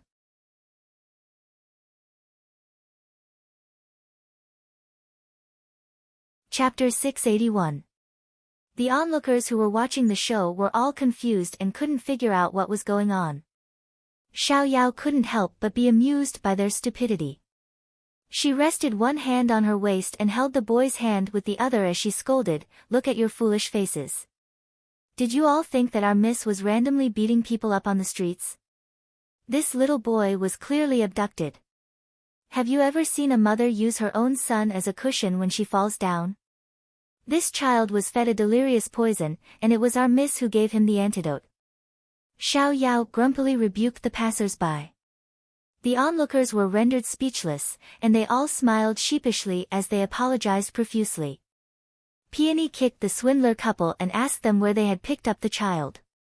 Only then did she take the boy and leave. The Crown Prince and Arbor prepared to return to the Hidden Night Pavilion first to check on Ao Ye's injuries. Keep an eye on the 2 of them. Just keep them half alive, the Crown Prince instructed with a cold expression before leaving. Huifeng immediately bowed his head slightly. The 2 of them left through the northern city gate, and the Crown Prince immediately summoned Little Seven. The moment the child appeared, Arbor immediately discovered that he had grown up quite a bit. He now looked like a 14 or 15-year-old youth. A pair of golden red eyes swept over her, and he snorted. Arbor also snorted back at him. He wasn't even as adorable as her Qinghuan. Mo Yen was baffled. Why were these two little fellows like black-eyed chickens the moment they saw each other and didn't like each other? Little Seven. Mo Yen stroked Little Seven's little head. Let's go to Marshall Mountain. Seventh Yen pridefully turned his small face away and abruptly turned his head back to glare at Xiao Mu, who had cast her gaze over. Be nicer to little Mo. Yen Qi couldn't help but roar at Arbor. He didn't even know how his master got through all those years. He missed a person so pathetically, thought of a person, and longed for a person to appear. It was heartbreaking to see such a master. Xiao Mu trotted all the way to Yen Qi and suddenly reached out to smack his head. You rude fellow. Call me big sister. How am I not good to him? Why are you so annoying? Every time you see me, you either roll your eyes or roll your eyes. Xiao Mu pinched Seventh Yan's cheek forcefully with her small hand, turning his handsome face into a steamed bun. Seventh Yan was so angry that he was breathing through his nose. Mo Yen was busy separating the two little guys from each other. She kept comforting her baby, Jojo, be careful. You can't beat Little Seven. Little Seven, you're not allowed to do anything.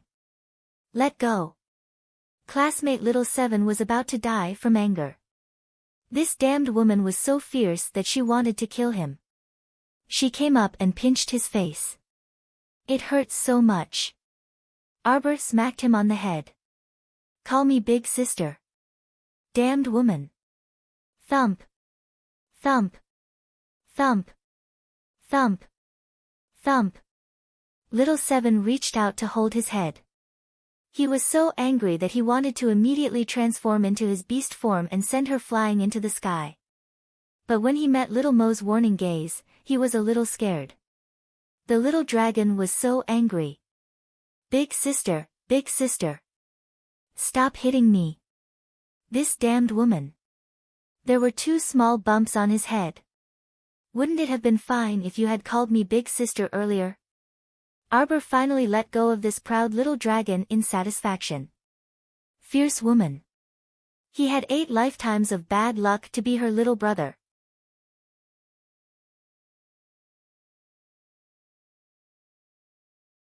Chapter 682. Seventh Swallow angrily transformed into his dragon form and carried the 2 of them toward Wulua Mountain. The Hidden Night Pavilion's capital branch was built deep within Wulua Mountain. It had a steep natural barrier, so not many people could come here. There were only small groups of adventurers who didn't go deep into Wulua Mountain.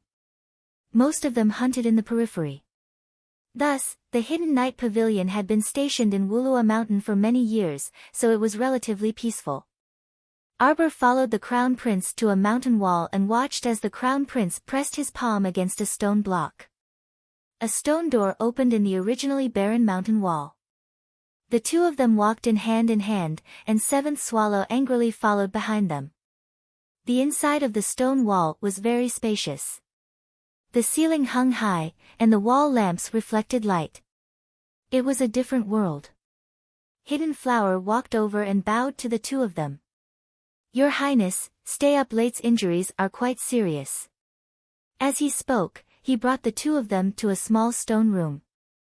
The moment Arbor walked in, he smelled a faint scent of blood. Stay Up Late was lying on a stone bed with his eyes closed and a thin blanket covering his body. Crown Princess, be careful. When Hidden Flower saw Xiao Mu walk to Ye's side and lift his blanket, he hastily called out in shock. Arbor's hands were like flowing clouds. He quickly lifted half of Stay Up Late's blanket. A pitch-black withered branch that looked like a ghost claw suddenly shot out of his chest and went straight for Arbor. Xiao Mu harumphed coldly, and a jade-green tree branch abruptly shot out from her sleeve, ruthlessly lashing at those 5 ghost claws upon contact. Every time it struck, the ghost claw would twist a little, and the pitch-black withered branch would emit black smoke. Not long after, it was smashed into pieces by the emerald green branch, falling to the ground piece by piece. Chocho, what the hell is this? Arbor actually didn't know what had come out of Stay Up Late's chest. Thus, he communicated with it telepathically. Chiu said disdainfully, "Master, this is an evil plant called the ghost claw vine. It looks like a ghost claw and attacks very quickly. But, if he meets Chiu, isn't it a piece of cake?" Arbor had long since gotten used to the smelly Chiu's style of praising himself every 3 sentences. Prince walked over and looked down at the wound on Stay-Up-Late's chest. "Jojo, how are you?" "It's okay, I'll give him an injection. The ghost-clawed vine in his body has also been removed. He will recover." Hidden Flower heaved a sigh of relief. The Crown Prince crushed half of the vine on the ground.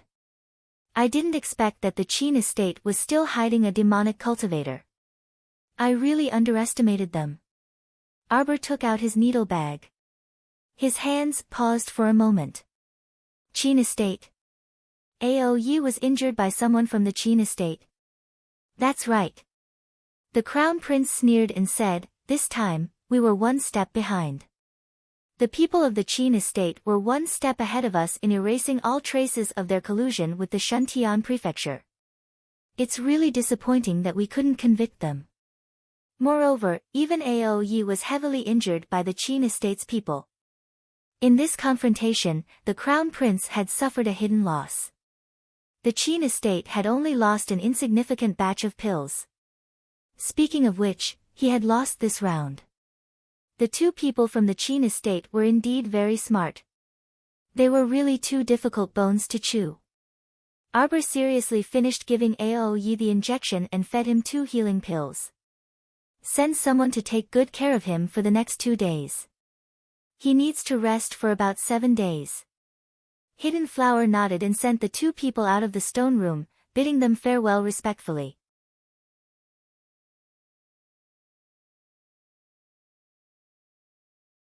Chapter 683. Wu Residence. Eldest Master, Eldest Madam, it's bad, it's bad. The manservant guarding the door frantically ran in and shouted, "The Supreme Court has come to arrest Eldest Mississippi." "What?" The teacup in Master Wu's hand fell to the ground with a clang. He jumped up from his seat and angrily glared. "What nonsense are you spouting? When did Xiaosu commit a crime to trouble the Supreme Court's people to come arrest her?" As he spoke, 2 officers from the Supreme Court had already walked through the door and cupped their hands towards Master Wu. "These lowly officers greet Sir Wu." Eldest Master Wu was precisely Princess Anam Wu Hongma's direct elder brother. This person had been ignorant and incompetent since young. If it weren't for relying on his brother-in-law, the vassal king of Anan, and desperately begging for an idle 7th-rank official position, he would probably still be a nobody right now. The Wu family was used to having smooth sailing days. Although the old master's official position wasn't high, with the vassal king of Anan as his brother-in-law, who dared to be disrespectful to the Wu family? This was the first time that the Supreme Court had sent people to challenge them. "Apologies, Sir Wu. These lowly officers are under orders to arrest Eldest Miss Wu. Please cooperate, sir," the 2 officers said with a fake smile. "Impudent." Senior Madam Wu put on airs and angrily rebuked, "What right do you have to arrest her? Our family's Xiaosu is a pure and innocent maiden, so how could she follow you to the Supreme Court? We have an arrest warrant. Someone brought out evidence to say that your family's eldest miss committed attempted swindling. With both the witness and material evidence, eldest miss can't deny it. Will Madam please not wantonly obstruct the Supreme Court from handling the case? Otherwise, you won't be able to explain yourself in front of the great king." Senior Madam Wu was so angry that she fell onto her stool. She looked at the 2 officers with reddened eyes before hastily turning to eldest Master Wu and calling out, "Master." Master Wu's lips also trembled, but he couldn't speak. Those 2 officers shook the arrest warrant in their hands and sneered, "If eldest master doesn't hand her over, then this lowly officer can't return to report on our mission. We can only go in and arrest her ourselves." A moment later, the pale-faced Wu Xiaosu was called to the main hall. Without saying a word, a servant came forward and put shackles on her wrists. Old Madam Wu screamed, "What are you doing? What did my daughter do? What right do you have to put her in chains? I'm sorry, Madam Wu. Young Miss Wu's attempted swindle was absolutely true. He was definitely going to jail. If you don't believe me, you can follow us to the Supreme Court. The Wu family's seal was carved into the corner of the rice bag. The servant impatiently pushed aside Senior Madam Wu, who had pounced forward. Eldest Miss is a mystic cultivator. In order to prevent her from escaping, I'm sorry, but I could only put on special shackles for mystic cultivators. Take him away. Mother. Father. Wu Xiaosu's face was filled with fear and panic as she was dragged out by the two servants without any trace of politeness. Old Madam Wu almost fainted on the ground. She hurriedly grabbed the maidservant's hand and said in a trembling voice, prepare the carriage immediately. Go to the vassal king of Annan's estate. At dusk, the news of Princess Annam and Wu Hongma bringing Senior Madam Wu into the palace to tearfully complain to Her Majesty the Queen, accusing the Crown Princess of abusing her power to bully others, had spread like wildfire in the palace. When the Queen sent someone to the Qiao estate to invite the little girl had just returned to the estate for less than a quarter of an hour. When she heard the news, she didn't even lift her eyelids and only coldly instructed Xiao Yao, go call the steward over.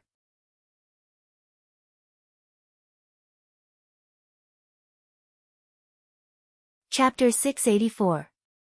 After Chang Zai hurried over, he greeted eldest miss with trepidation.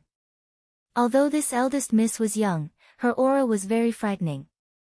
Every time Chang Zai was in front of eldest miss, he didn't even dare to breathe loudly. In half a cup of tea's time, gather all the servants and maids in the entire estate. Arbor coldly said, bring me all the indenture contracts. Also, call the people from the broker house over. Chang Zai's heart thumped. How could he dare to hesitate? He quickly went to inform all the servants and sent someone to the broker house to invite people over. In the quiet courtyard, Arbor had someone bring a chair to sit in front of her. In front of her was a small table with a list of personnel. Chunying and Xiaoyun were the first to arrive. They ran all the way over, their foreheads covered in sweat. When they saw eldest miss sitting there and flipping through the list of personnel, they didn't dare to speak and just stood there obediently. Soon, half a cup of tea's time passed. Aside from Chunying and Xiaoyun, there was only the gardener Old Bai, the sweeping nanny Sun Yang, 2 maids from the outer courtyard, and 2 servants. The 8 people lined up in 2 rows and looked at each other in dismay. Arbor didn't say anything and ordered Xiao Yao to light an incense stick on the table. Her fingers lightly flipped through the list of personnel, occasionally raising her head to look at the people present. When the 2 incense sticks burned out, the last 2 servants who arrived late yawned and rushed over. Seeing many people standing in the courtyard, the 2 servants hurriedly squeezed behind the crowd. Compared to the other estates, the Qiao estate didn't have many servants. However, they also didn't have many masters. The eldest branch had a family of 5, while the second branch only had 2 people, so there were only 7 masters in total. Moreover, Xiaomu wasn't home all year round. Speaking of which, 15 to 16 servants were enough to serve 6 masters. Father Qiao, Mother Qiao, and second Uncle Qiao were easy to talk to. Usually, there wasn't much work at home.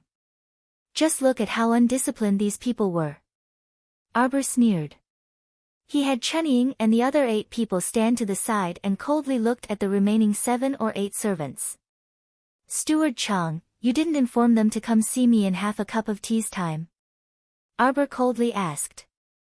Understood, Chang Zai said in a trembling voice. You dared to do this even after being notified. That means you don't have any respect for your master. Arbor sneered again. 10 strokes each. We'll talk after that. Those 7 to 8 boy servants and maids immediately panicked, but several black-clothed youths abruptly jumped out from behind Xiao Mu to suppress them, and they brandished their cudgels without any room for protest. Among them, there was a boy servant that Xiao Mu recognized.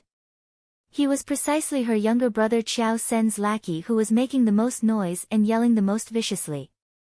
After each of them hit 10 times without missing a beat, the black-clothed youths retreated behind Arbor in a well-trained manner. Arbor coldly glanced at the crowd. If you still dare to howl, I'll hit you 20 more times. In an instant, there was complete silence in the front courtyard. I've summoned all of you here today because I want all of you to honestly answer a question of mine.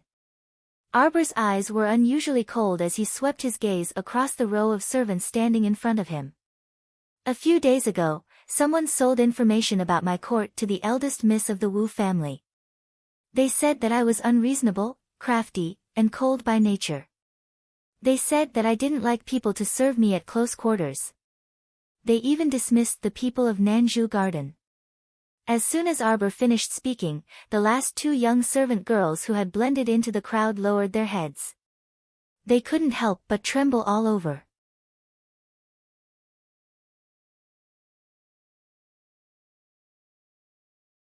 Chapter 685. I'll give you a chance to live. Whoever stands out now and confesses honestly, I'll let her go. Arbor said coldly, don't wait until I drag you out. At that time, even the Heavenly Emperor won't be able to save you. The last angry shout spread throughout the courtyard. Everyone felt their chests tighten and couldn't help but tremble. This group of servants usually had nothing to do. They ate her Qiao Estate's things and used her Qiao Estate's things, but in the end, they still betrayed her. She told Wu Xiaosu that there were no more servants in her Nanzhu garden. Wu Xiaosu was sure that she would meddle in other people's business and save that woman. She made that woman beg her in front of everyone and told her to definitely accept that shrew for the sake of her face. TSK, what a fantasy. She wanted to trick her. She would let them, these repulsive people, taste their own bitter fruits first. You won't speak. 7 to 8 dictum talismans floated in front of her. Arbor shouted coldly, I'll tell you, wait until I personally find out who betrayed me. Then you will have no way to live. Eldest Miss, please spare us. Eldest Miss, please spare us. The 2 servant girls who were hiding at the back of the crowd finally couldn't withstand the pressure and scrambled forward. They cried and kowtowed repeatedly. Chang Zai, who was at the side, broke out in a cold sweat. His legs were like noodles and his legs were trembling. These 2 audacious little girls really dared to provoke the lion in the sky. Arbor's eyes shot out a cold and sharp light. She hated betrayal the most in her life.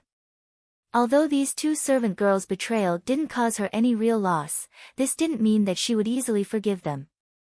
She didn't fall into their trap because she was meticulous and saw through people. It could also be said that she had suffered in her previous life and accumulated experience.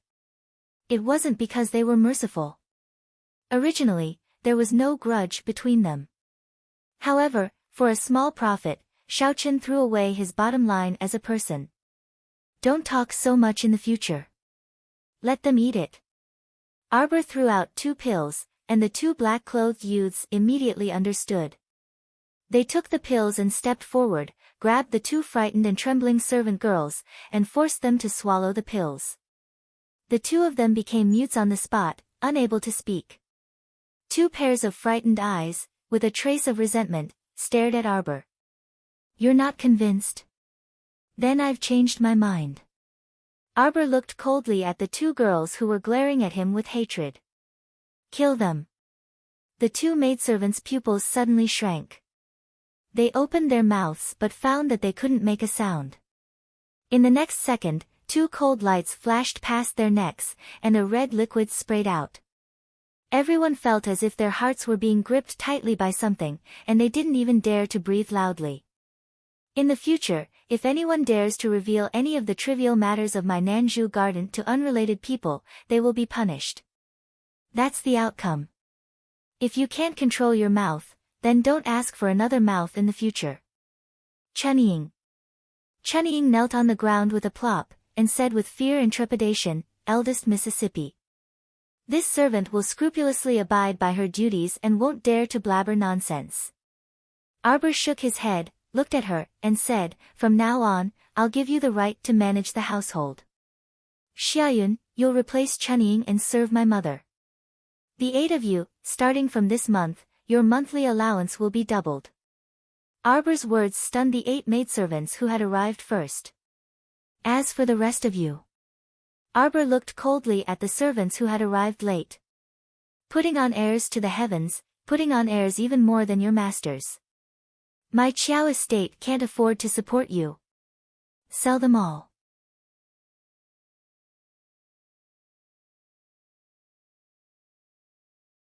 Chapter 686. When the servants heard this, they felt as if the sky was about to collapse. They had been eating and living well in the Qiao estate for the past 2 years, and they were used to living a good life. Now that the Qiao estate had been promoted to a marquis estate, their lives were even more prosperous. Compared to the children of other poor families, they were all as comfortable as young masters and misses. Now, eldest miss actually wanted to drive them out with just one sentence. This time, everyone panicked, and they only hated that they had offended eldest miss, this ancestor. This ancestor wasn't as easy to talk to as the other members of the Qiao family.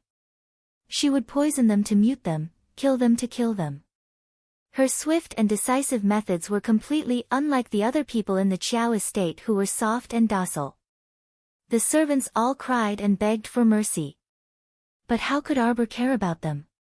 She had given them a chance, but unfortunately, only half of them grasped it. Since that was the case, she didn't need to be polite with them. "It's so noisy, so annoying. Drive them all out." Arbor threw the name list on the table and beckoned to Chunying. Chunying hurriedly ran over and respectfully bowed to pick up the name list on the table. "Cross out the names of the people who were driven out today. Also, check if there are enough people in the estate to clean. If there aren't enough, pick 2 or 3 honest people from the broker house. It doesn't matter if they are men or women, as long as they are willing to work hard." Yes, Mississippi, Chunying was someone who could read. These 2 years, she had always been by Madam's side, helping to manage the household, so she naturally had some skills as a housekeeper. Arbor nodded. "It will be the new year in 10 days. Tomorrow, go find a few people from the clothing workshop and buy 2 sets of winter clothes for the new year for each of the servants and boys. Calculate how much cloth is needed and report to me when the time comes. There is no harm in having more, but don't shortchange anyone." Chunying's mouth was slightly agape. Even the servants and manservants beside her were looking at their little mistress in a daze. Their master, who was still furious just now, was now softly talking about giving them more clothes for their monthly allowance, so that they could happily celebrate the new year. "Yes, Mississippi," Chunying curtsied, her face beaming with joy as she agreed. Xiao Yao pursed her lips and smiled. Actually, her young miss was the easiest to get along with. As long as everyone did their jobs well and didn't cause trouble, her young miss wouldn't care what they did for the rest of their time. Standing to the side, Chang Zai, whose legs were still trembling, suddenly knelt down with a thud and weakly called out, "Eldest Mississippi." At this time, Arbor's anger had already dissipated by half. When he turned to look at Chang Zai, his expression was a little better. "You didn't manage your family well, and there were many incidents in your family. Do you know your crime? Eldest young miss, this old servant knows his wrongs. I beg eldest young miss not to chase this old servant out." Chang Zai trembled as he spoke. The gardener, Old Bai, who was on good terms with Chang Zai, also fell to his knees.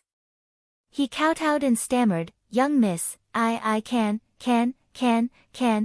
double the monthly allowance. I beg young miss, don't kick big brother Chang out."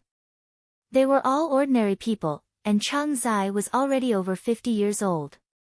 If he was kicked out, he definitely wouldn't be able to find work. When the time came, there really wouldn't be any way to make a living. Sun Yang and the 2 of them were the first to enter the residence, so their friendship was naturally different. When she heard this, she also quickly knelt down and pleaded with Arbor. Qiao Mu looked at them expressionlessly, causing the trio's hearts to beat like a drum, feeling very uneasy.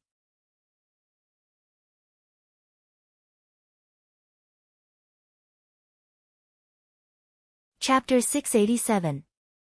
Chang Zai was deeply afraid of implicating the two old fellows and hurriedly cried, "Eldest miss, please don't be angry at Old Bai and Sun Yang. This matter has nothing to do with them. I'll just leave." After saying this, he turned to leave with a hunched back. Arbor coldly called out, "Stop right there." Chang Zai's steps froze. Arbor glanced at the three. "So you two are willing to give up double your monthly allowance for Chang Zai?" Yes, eldest miss, we are willing." The two nodded in unison without hesitation. "You are also willing to leave the Qiao estate on your own. Will you bear a grudge against me?" Arbor raised her brows and looked at Chang Zai. Chang Zai hurriedly turned around and fell to his knees again. "This old servant does not dare.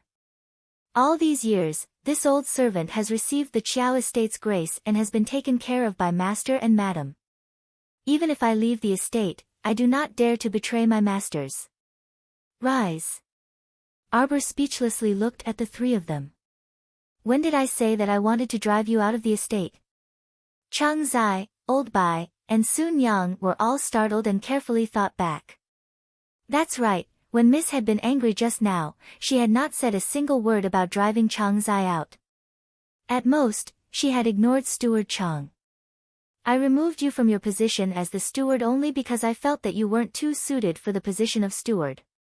Xiao Mu sighed as she explained, "Although you are indecisive in handling matters, you are a loyal and righteous person. You have followed my parents for so many years. Even if you have not performed meritorious deeds, you have still worked hard. How could I drive you out? Could it be that in your eyes, I, your miss, am so unreasonable?" Chang Zai hurriedly said that he did not dare. Old Bai and Sun Yang were not good with words and could only follow Chang Zai's lead and say that they did not dare. "All right, all of you rise." Arbor moved her fingers and took out two small pouches. Xiao Yao pursed her lips and smiled. She knowingly took two small bags and walked over to Old Bai and Sun Yang. She handed them to them. "Here, this is a gift from Mississippi. Take it and calm your nerves." The two of them got up from the ground in a daze, each of them stupidly hugged a small bag and peeked inside. There were 2 pieces of ham inside. These days, meat was much more expensive than rice. This was a bountiful reward. Old Bai and Sun Yang both stared blankly at their little master.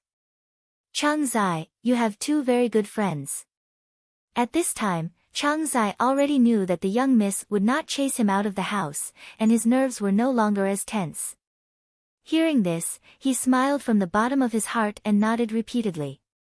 "From now on, you can work at my parents' Li Jing garden." Arbor said faintly, "You're getting old. You can just ask me to do some trivial things." "Many thanks to Miss, many thanks to Mississippi." Chang Zai secretly wiped his old tears, his heart feeling more and more guilty. He didn't manage to cure the house, but the young miss did not blame him and even allowed him to stay. In the future, when he took care of the master and madam's small courtyard, he could not be so careless. He absolutely could not fail to live up to the young miss's trust in him. Arbor nodded and let them leave first. Chunying also took the remaining 2 servants and 2 manservants to leave, looking for the trafficker to choose servants. Soon, a black-clothed youth flashed to Arbor's side and whispered a few words to her. Arbor slightly raised an eyebrow, a cold light flashing through her eyes. "Wait for me to go out and take a look." "Master, the green mammy by the queen's side has been waiting for a long time." Arbor's footsteps paused, and she nodded to the youth. "Go call her over."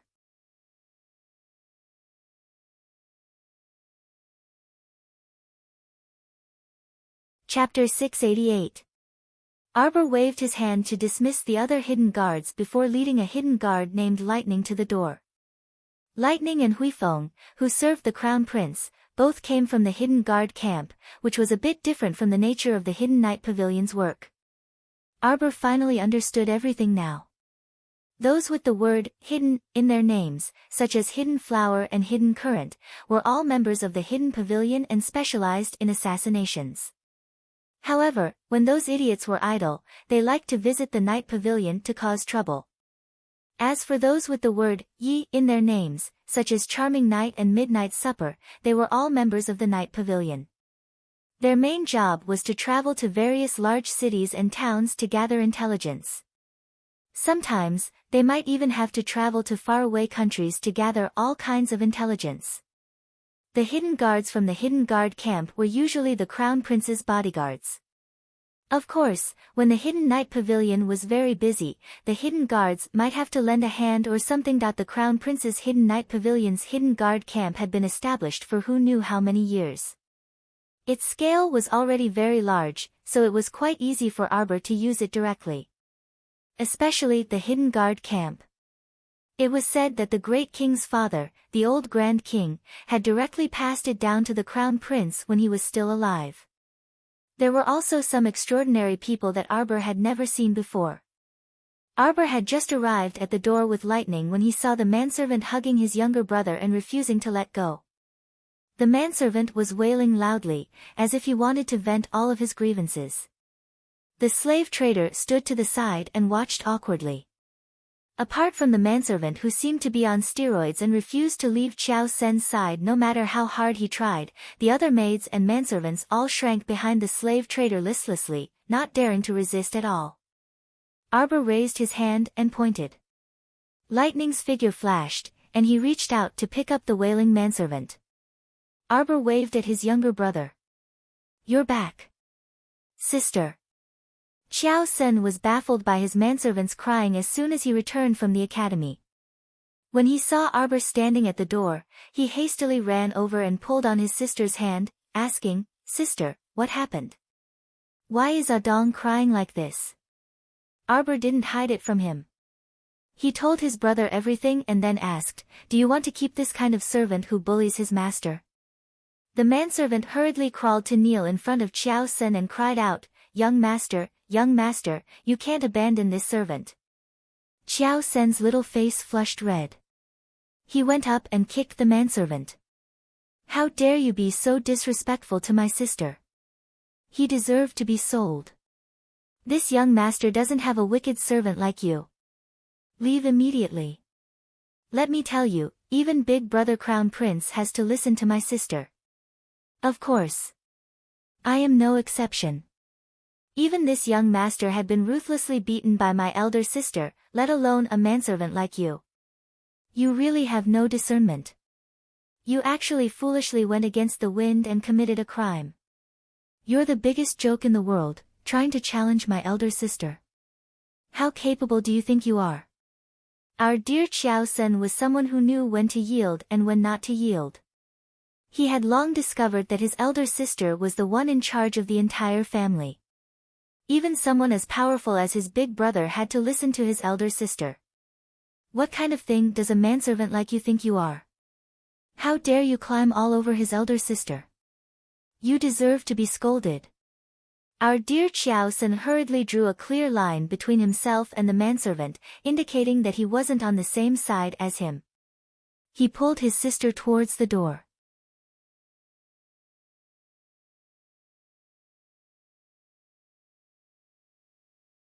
Chapter 689.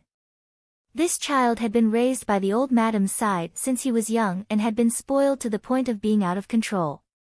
Fortunately, he was a little fearful of his older sister now, so she could still control him. Otherwise, it would be harder to teach him in the future. Arbor glanced at this mischievous child in amusement and exasperation. She shook her head and followed him through the door. Coincidentally, the green mammy was led all the way here. When she saw Arbor, her expression darkened slightly. She took a few steps forward and curtsied hastily. "Eldest Miss Qiao, can we leave now?" "Oh, wait a moment," Arbor said carelessly. The green mammy's expression became even more unsightly. "Wait a moment. This old servant is afraid that this old servant can wait, but Her Majesty the Queen can't. How do you know whether Imperial Mother can wait or not?"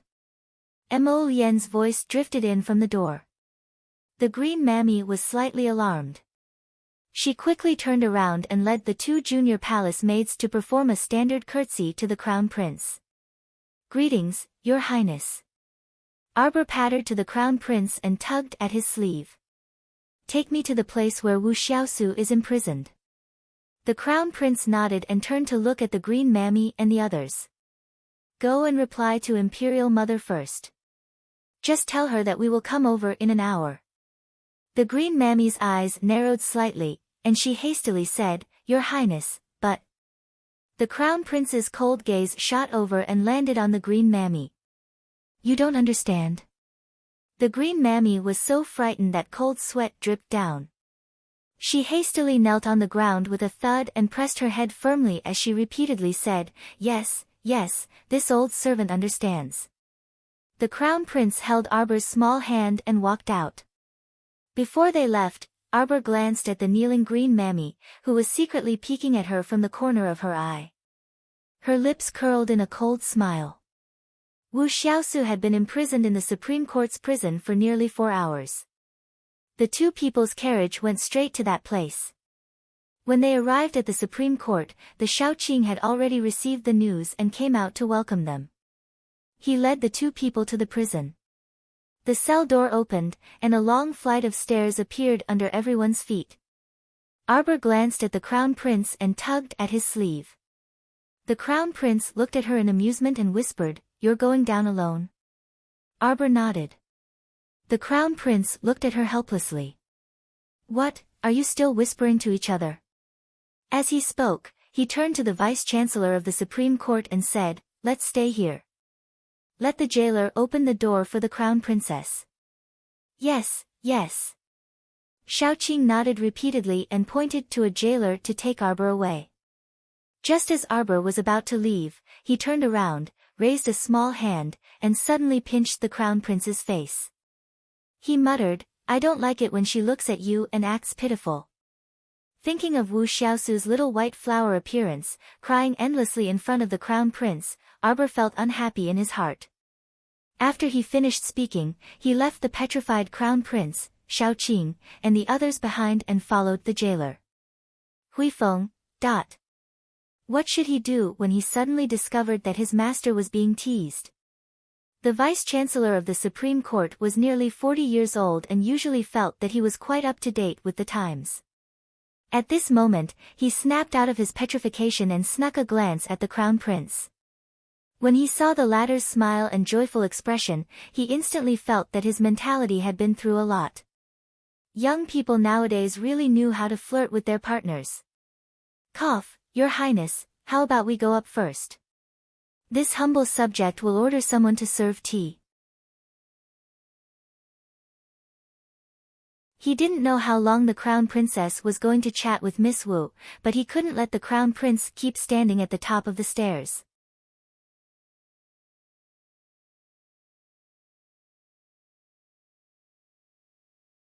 Chapter 690. Crown Prince the Great. After calling him 3 times, the crown prince still didn't have much of a reaction and only kept smiling. On the side, Huifeng's mouth twitched, and he coughed lightly. Shaoqing, go and prepare first. His Highness will be there in a moment." "Yes, yes." The Supreme Court's Shaoqing hastily retreated. Huifeng couldn't help but cover his face. Oh no, Master was flirted silly again. The Supreme Court's Shaoqing didn't see it, but when he looked over, he saw that Master's ears were red. Sigh, these days were so hard. The crown princess casually flirted, and my crown prince's soul left his body. "Your Highness." Don't stand at the top of the stairs and smile foolishly. Shaoqing invites you over for tea." Huifeng helplessly poked the crown prince. Mo Yen returned to her senses and blinked her phoenix eyes. "Where's Jojo?" Huifeng almost missed a step and rolled down the stairs. The crown princess, who ran off after flirting, had no idea that she had flirted a man silly with one sentence. Under the jailer's lead, they arrived at the door of an independent prison cell. This type of prison cell used to imprison mystic cultivators was of a higher level, and there was an additional confinement talisman matrix on the cell door. Normal mystic cultivators couldn't escape from this prison filled with confinement talisman matrices if they wore specially made shackles and handcuffs. However, it was said that Ding Ting Ding escaping from prison was a common occurrence. Even if you had 17 or 18 talisman matrices, escaping from prison was a matter of minutes for him. The prison cells on both sides were empty, and Wu Xiaosu was being held in this one. The jailer brought Arbor to the door of the prison cell. Under Arbor's signal, he opened the door for her and tactfully retreated far away. Arbor stepped through the door, and her gaze landed on Wu Xiaosu, who was huddled in the corner. Wu Xiaosu looked up when she heard footsteps. When she saw that the person walking against the light was Arbor, her eyes abruptly widened, and she pounced at Arbor like a hungry tiger pouncing on its prey. However, when she was several steps away from Arbor, her figure was abruptly pulled to a stop by 2 iron chains. Her arms were firmly bound by 2 iron chains on the wall. She could only bare her fangs and brandish her claws at Arbor, but she could never reach her. Arbor stood in front of Wu Xiaosu and looked at her indifferently. I couldn't figure out why you kept trying to get close to our Qiao family. Later, the crown prince secretly told her that the palace maid who poisoned her at the banquet had a brief contact with Princess Anam. This goal was already very clear. Princess Anam wanted to avenge her good daughter, Commandery Princess Hui An. The vassal king consort of Nan, Wu Hongma, is your aunt, right? Wu Hongma had been plotting against her since the day of the banquet. What a whimsical woman. He wanted to give her a slow-acting poison so that she would eventually die unknowingly. That way, the crown prince wouldn't be suspicious. This method of poisoning was simple and crude. It could be said that if she succeeded, it would be a good plan. Unfortunately, no matter how much she calculated, she overlooked the fact that Xiao Mu was also well versed in the study of poison and had read thousands upon thousands of poison scriptures. This kind of concealed slow-acting poison might be quite stealthy and undetectable to other people, but to Xiao Mu, it was truly too common. Wu Xiaosu was ordered by Wu Hongma to pretend to get close to the Qiao family so that she could enter the family and find an opportunity to continue poisoning Arbor with slow-acting poison. Unfortunately, second Miss Qiao didn't like her from the start. Eldest Miss Qiao was as cold as ice and unapproachable, so she didn't have a chance.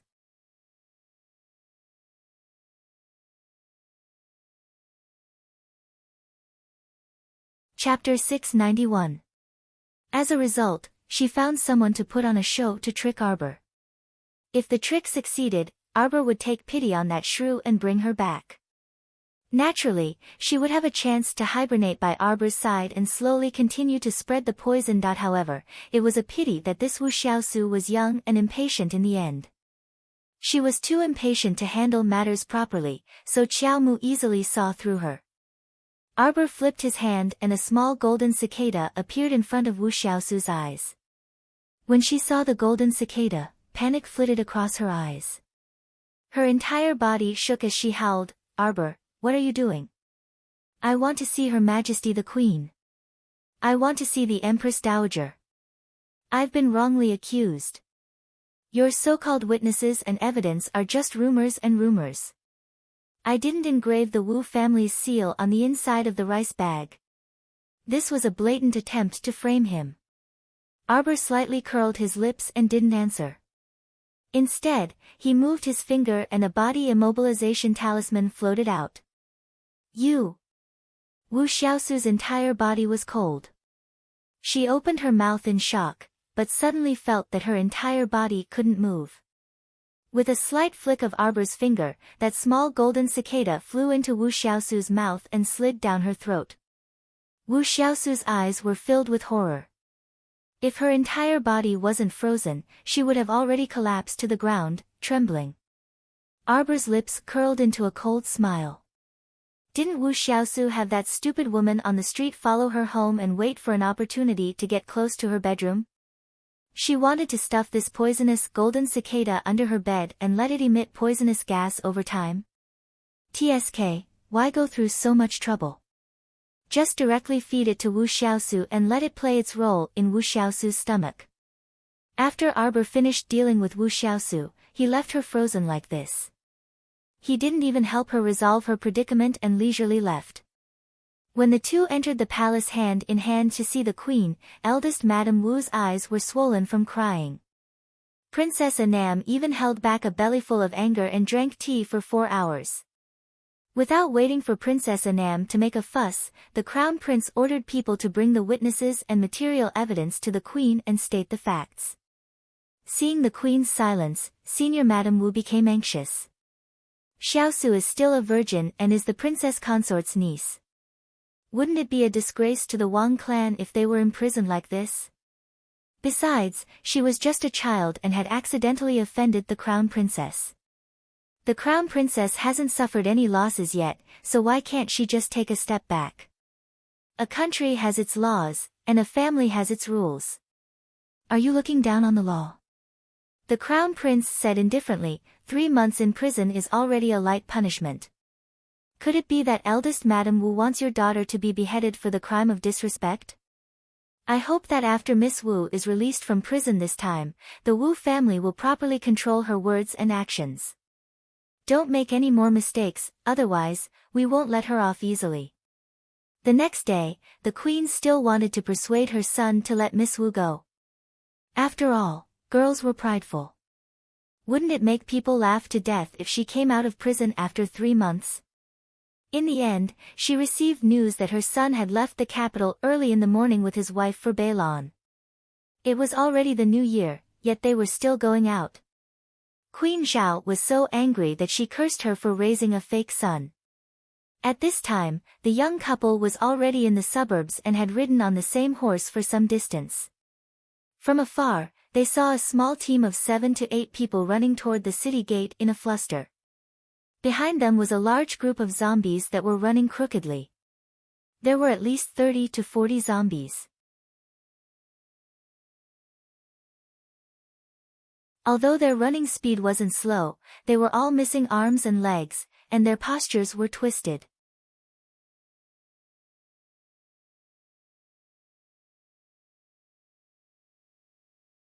Chapter 692. However, this batch of zombies moved at the same speed as a normal person. If there were no mishaps, it should be a batch of level 3 zombies. The squad of 7 to 8 people fled in a panic. From afar, they saw the crown prince and Arbor foolishly standing still with their horses in front of them. In their panic, they glanced at the two of them and silently criticized them. They felt that they were 2 young people who had been scared silly. Otherwise, why didn't they run when they saw such a large batch of zombies? They even foolishly placed their horses in the middle of the road. Why are there so many zombies? The little girl asked crisply. Arbor really hadn't seen so many zombies moving together in a long time. In the area around Guanlan City, there were basically mystic cultivator squads going out on missions every day to purge the nearby zombies. It was already good enough to occasionally see 1 or 2 zombies on the road, so it was truly surprising to see such a small batch of zombies. These people's luck was really good. Seeing the 7 to 8 people running closer and closer, Arbor stared at the tall, plump, middle-aged uncle in the lead with a slightly strange gaze. "Captain!" A fierce scream came from behind him. The tall fatty turned around and saw a tall zombie missing an arm already close to the back of his head. 2 protruding fangs appeared in its huge mouth, looking especially cold and eerie. "Fuck!" Without any explanation, the tall fatty raised the fire tongs in his hand and firmly smacked the pouncing zombie's face.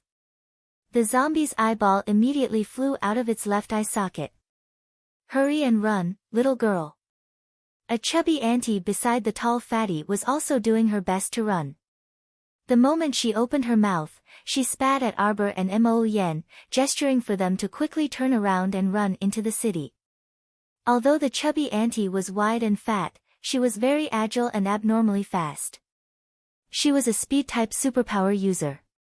Seeing them running over in a hurry, Arbor's beautiful eyes scanned the faces of the 8 people in the squad. The more he looked, the more radiant his eyes became. "What are you looking at?" Mo Yen reached out and pulled the little fellow's face back. This child was staring at her without blinking. Was he really that good-looking? The team consisted of 8 people, young and old, men and women, all of whom looked ordinary. He really didn't know why his Jojo couldn't take his eyes off them. Come over quickly. Xiao Mu waved her hand at Fatty Gao and company. Hurry, hurry. Fatty Gao's mouth twitched. Little girl, run. Don't just stand there. We really can't handle these dozens of level 3 corpse puppets. Get down, all of you. The little guy waved his hand forcefully. Everyone looked at her in confusion, only to see the fair and tender little girl take out a round thing from her sleeve. Mo Yen's eyebrows twitched slightly. She was just about to grab the little fellow's little hand. The round core ravaging thunder had already been thrown out by her and landed in the midst of the zombie horde. Boom! A huge explosion shook the earth and the mountains. The 8 people in the squad rolled on the ground with stupefied expressions. They hugged their heads and lay on the ground, looking up at the little girl who was leaving. Huge Bear Squad, wait for me to come back. See you. The little girl hugged the youth's waist and turned to wave at the group of people lying on the ground. Who dares to be so impudent at Guanlan City's North Gate? Several angry rebukes were mixed with several fierce figures flying out of the city gate.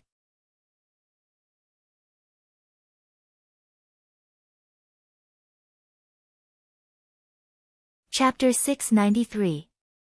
The 8 members of Huge Bear Squad continued to lie there motionlessly, holding their heads as they stared ahead in a daze. The core-ravaging thunder had blasted a huge crater in front of them, and none of the 30-odd zombies were spared. All of them were blown to smithereens. Several mystic experts stationed at Guanlan City's North Gate flew out of the city and were stunned when they saw this scene. The members of Huge Bear Squad slowly crawled up from the ground after a long while. Everyone looked at each other in bewilderment. Captain, our Huge Bear Squad is so famous now. Even a random little girl passing by can call out our Huge Bear Squad's name. 2 lumps of red appeared on a young team member's face in excitement. Huge Bear Squad's captain, Gao Sheng, irritably slapped the back of that team member's head. What nonsense are you spouting? It must be because she saw the badges we're wearing on our chests. Everyone looked down. The Huge Bear badge wasn't very obvious, and the bear carved on the badge wasn't mighty. To be honest, could that girl really tell that this badge was a huge bear? What exactly happened here? A mystic guarding the city solemnly looked at Captain Gao Sheng. Gao Sheng smiled foolishly and rubbed the back of his head. It's just that just now, our squad accidentally attracted a group of zombies to chase after us. An expert passed by and helped us take care of the zombies. Ah, right, we're the Huge Bear Squad that went to the North Slope to dig up wild vegetables. Now that the mission is complete, we plan to return to the city. The mystic guarding the city looked at the badges on their chests and nodded. According to the rules, you guys will first stay in the tent area outside the city for a few days. You can only enter the city when it's about time. Okay. Everyone understood the rules, so Gao Sheng nodded without objection. Only then did he lead his teammates to the tent area at the North City Gate. Besides, after the little fellow did something bad, Mo Yen knew that this action would definitely alarm the city guards, so she quickly rode away with this little ancestor. Arbor was in a great mood and was snickering like a little mouse the entire way. Mo Yen helplessly stroked the little fellow's head. With such a loud explosion, the nearby zombies have all been drawn over. Arbor turned his little head to look at him. Action teams have missions to do, so they can eat. Moreover, there were probably less than 100 undead puppets within 100 miles of Guanlan City. The ones that needed to be cleaned up had all been cleaned up by the operation teams. Mo Yen couldn't help but laugh. Do you want little Seven to take us there? No need. Didn't you say that it would take less than a day to ride a horse to Beilan City? Yes, at this speed, we'll be there in the evening. Then let's take a look along the way. The little fellow took out a packet of osmanthus candy from her pocket and put one in Mo Yen's mouth. Prince Mo couldn't tell what the candy tasted like, but the little girl's soft and greasy little finger brushed against his lips. It felt soft, and was incredibly sweet. On the other side, at the Marquis of Jiayuan's estate, a quick-witted boy servant quickly walked into the hall and saluted the lord and madam at the head of the table. "Lord and madam, there are guests outside who claim to be members of your family." Qiao Zhongbang, who had just finished eating and was looking at his son's recent homework, paused while holding a book. Wei Ziqin also looked up and couldn't help but frown.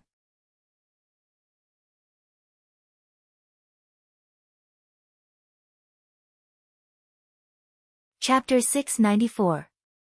Clansmen of the main clan. Wasn't that? Ha ha ha. Zhongbang, why didn't you tell the main clan that you've moved to Guanlan City for so long? A laugh came from outside the door. You can't just barge in. The sound was mixed with the footboy's anxious cry. Master, madam, they. Qiao Zhongbang looked up and saw an elderly man in his 60s leading two middle-aged men who were slightly older than him through the door. The elderly man smiled and nodded repeatedly at him. Clan head. Qiao Zhongbang and his wife stood up and greeted the elderly man with an indifferent expression. They waved their hands to dismiss the footboy. It wasn't that they hadn't contacted the main clan after moving here for so long. It was that when they had moved here back then, the husband and wife had brought gifts and visited with Qiao Zhongxing the next day, wanting to contact the main clan. In the end, they had been stopped outside by several snobbish gatekeepers. At that time, Qiao Zhongbang and Qiao Zhongbang had even met the middle-aged man on the left behind the elderly man. When that person heard that they were a branch of the Qiao clan from Quoto village, he didn't even look at the husband and wife and directly had them driven away, not even allowing them to finish speaking. This matter had left a shadow in the hearts of Qiao Zhongbang and his brother. In the 2 years since they had moved to Guanlan City, they had never paid a visit to the Qiao clan's main clan head again. Hey, why are you treating me like an outsider by calling me clan head? The Qiao clan's main clan head, Qiao Dongbua, smiled and waved his hand. Zhongbang, I also watched you grow up. In terms of seniority, I am your eldest uncle. There's no need to treat me like an outsider by calling me clan head. Qiao Zhongbang said neither coldly nor warmly, I don't dare. We two brothers are farmers from Quoto village in a remote and desolate area. We don't dare to have any relationship with the main clan. If there's nothing else, please leave. Clan head Qiao Dongbua's old face stiffened. The two middle-aged men behind him were furious, especially the man on the left. When he heard Qiao Zhongbang's voice, he realized that he had met this person 2 years ago. However, at that time, Qiao Zhongbang and his wife were dressed very plainly. At first glance, one could tell that they were country bumpkins from the countryside. Unlike now, they were dressed in silk and satin. Zhongbang, we are all clansmen of the same clan. There is no need to be so calculative. Clan head Qiao Dongbua said with a calm face, what happened 2 years ago, it's all because of that little servant boy who was guarding the door. He didn't understand the ways of the world. Don't worry, I'll deal with them as soon as we get back. No need. Qiao Zhongbang waved his hand, turned around, and pulled his wife into the inner hall. I'm sorry, I have something to discuss with my wife, so I won't see you off. This old man still dared to bring up the incident from 2 years ago in front of them, which meant that he already knew about it. However, at that time, Qiao Zhongbang and his brother were only good-for-nothings in the main clan's eyes. How could the main clan ever care about them? Qiao Dongbua was so angry that his mouth crooked, and he brought his 2 sons out of the marquis's estate with his tail between his legs. Qiao Zhongde immediately cursed, Dad. He's only a good-for-nothing who obtained the marquis title because he sold his daughter for glory. Does our Qiao family still need to rely on him? A good-for-nothing, a good-for-nothing. A good-for-nothing is about to break through to the peak of level 7 Mystic Cultivator realm. What about you? You're just a mere level 6 mystic cultivator, yet you keep calling someone else a good for nothing. The clan head's words shocked Xiao Zhongde. Earlier, he was only concerned about being angry and didn't pay attention to Xiao Zhongbang's cultivation at all.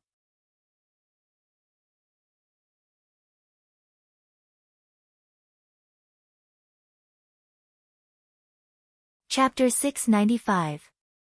What do you know? I heard that this future crown princess is deeply doted on by the crown prince. She herself is also a very capable child. If she can return to our clan.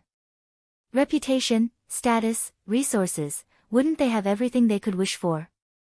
He heard that His Highness the Crown Prince frequently sent gifts to Xiao Zhongbang and his wife, being incredibly diligent. Xiao Zhongde only felt his teeth ache as he muttered softly, but they have to be willing to come back first. Looking at Xiao Zhongbang and his wife's attitudes, it was impossible. Isn't it all your fault? Xiao Dongbua was so angry that he kicked his eldest son. You're such a blind thing. You offended that couple for no reason. I'm telling you, you have to think of a way for me.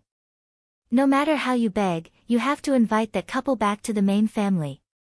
I want to see that child Arbor's figure in the Qiao family competition after the Lantern Festival. A strange glint flashed through Xiao Dongbua's eyes. This crown prince's section break, clatter clatter clatter.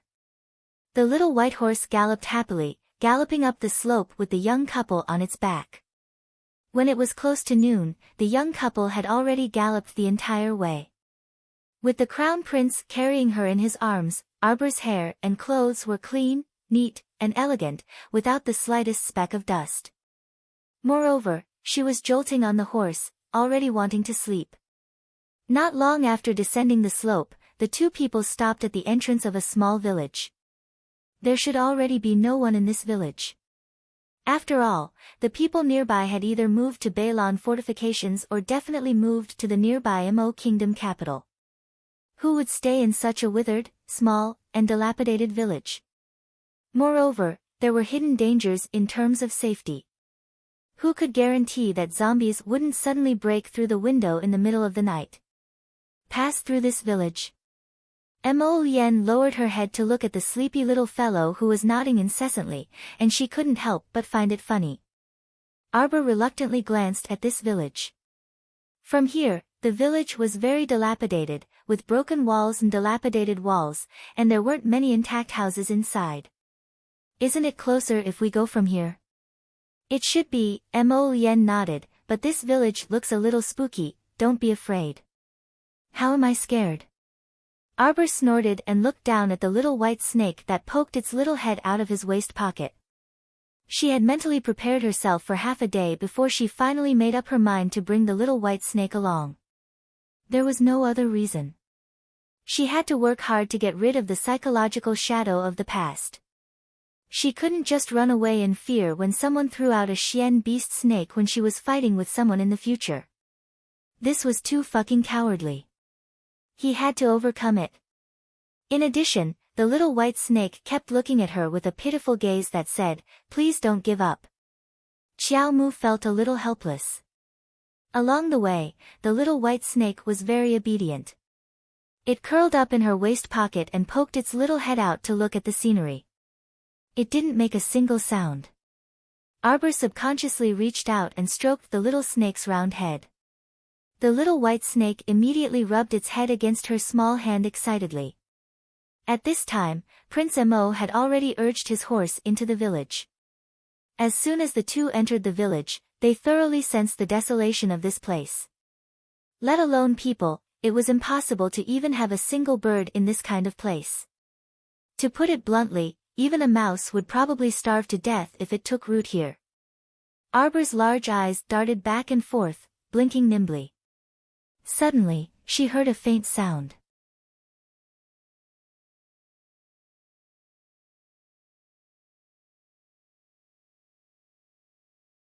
Chapter 696. The two of them turned their heads and instantly saw a bony claw reaching out from the crack in the wall. The claw was black and thin, covered in blue veins, and looked especially frightening. If a normal person saw it, they would fall off their horse in fright.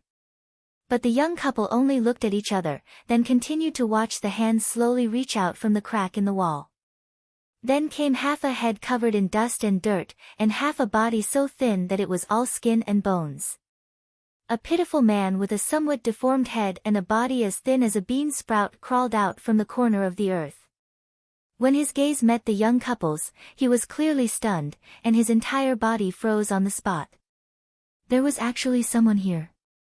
Arbor carefully looked at the person, and after examining him, he confirmed that this was a person and not a corpse puppet.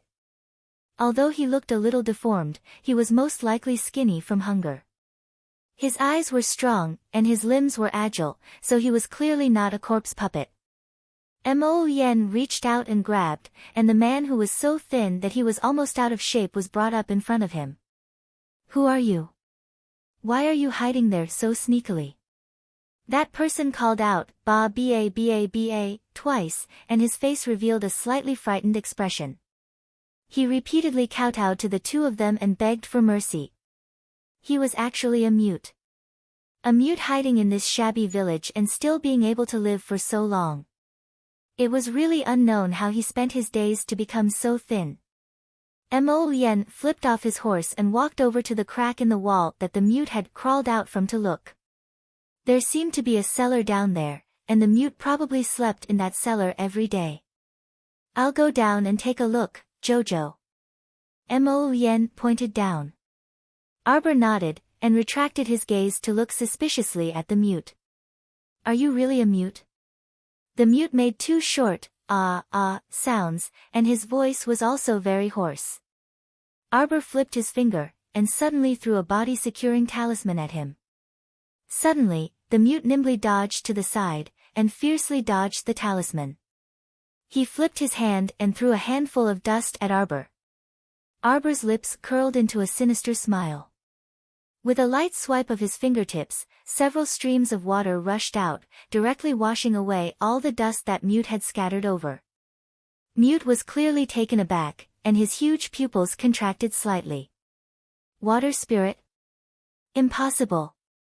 How could such a young girl be a spirit master?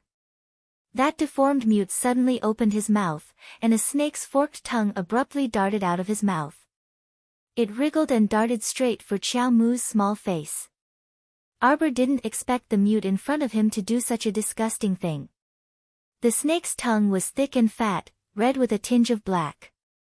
It suddenly swept towards her face. In the blink of an eye, Arbor's finger trembled slightly and his mystic energy seeped into the defensive ring on his fingertip, opening the eggshell in an instant. Thud! The snake's forked tongue hit the defensive barrier and made a soft sound. The serpent man retracted his tongue in pain, turned around, and ran away. Arbor let out a sigh of relief, only feeling that she had been disgusted. A white light flashed, and the little snake suddenly jumped out of Arbor's waist pocket. It passed through the defensive barrier without any hindrance, and directly bit the back of Mute's neck. Ah ah ah! Mute let out a low, hoarse cry, and suddenly threw himself onto the ground. He slithered forward like a snake, struggling in his death throes. The little white snake's bite was very fierce, and in a flash, black smoke came out of Mute's body.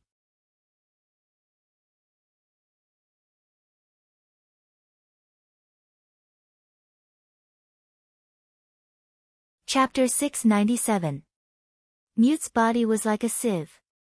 Small holes appeared all over his body, all of which were emitting black smoke. This black smoke came from his body. Gradually, he was enveloped by this thick black smoke, and his figure couldn't be seen clearly. When Mo Yen jumped up from the cellar, she saw this scene and jumped in fright. She quickly rushed to Arbor and pulled her into her arms. What's going on? What could happen to me? Arbor pouted and pointed at Mute. He's the one who's in trouble. The white snake slithered out of the black smoke and softly pounced onto Arbor's hand, rubbing against her fingers cutely. Arbor stroked its head. Mo Yen, the white snake bit him, and this person's whole body emitted black smoke. What kind of special skill is this? Mo Lien gazed deeply at the white snakelet. The white snake wasn't to be outdone. It raised its head and swept a disdainful glance at Lord Mo with its round eyes. This is the dark power of the netherworld. It's one of the 3 extremely strong and strange powers outside of the 5 spirits. It hasn't appeared for close to 1,000 years. I once read about it in the mysterious records of the upper 3 continents. There are only a few words about the description of the power of the netherworld. When the white snake heard this, it shook its head and looked at Arbor with an expression that said, praise me, pet me. Arbor was a little amused. She raised her hand and stroked its little head. This power of the netherworld also has a special power. Anyone killed by the power of the netherworld will be able to control the dead person's movements for a certain period of time, depending on the user's control of the power of the netherworld, Mo Lien explained. At this time, after the black smoke dissipated, they saw Mute with his head drooping. He moved step by step in front of them. When he raised his head, his pair of eyes were gray. His long, snake-like tongue curled and stuck out. Demonic cultivator. Mo Lien looked at Mute with a cold expression. He's already dead. Jojo, should we leave now or go down and take a look? Let's go down and take a look. We can let this person lead the way. Arbor's eyes lit up. Mo Lien nodded. The cellar is connected to other places, but it seems to be connected in all directions. Without a guide, we may have to take a lot of detours. Then what are we waiting for? Let's go. Arbor was curious about the underground world. The 2 of them let Mute lead the way down the cellar. When they were brought to a rather large underground village, they couldn't help but be stunned. If they hadn't bumped into this Mute crawling out from the crack in the wall, they wouldn't have known that there was another path below the cellar and that there was a village built below. Mo Lien narrowed her eyes. Such an underground village had appeared so close to the Mo Kingdom capital. Before this, not even the slightest bit of news had leaked out. This was truly a bit unusual, and it made him vigilant. When Mute led them into the village, 2 burly men walked up to them and said with a smile, Yo, you're back. You brought back 2 fat lambs so quickly. Not bad. As they spoke, their eyes rolled in circles as they stared at this pair of fat lambs in amazement. This graceful appearance, tisk tsk. A handsome man and a beautiful woman. If they were presented to the village chief, then Mute would definitely receive great praise. Mute didn't make a sound. Even the occasional, sounds that he usually made were gone. However, no one paid attention to it.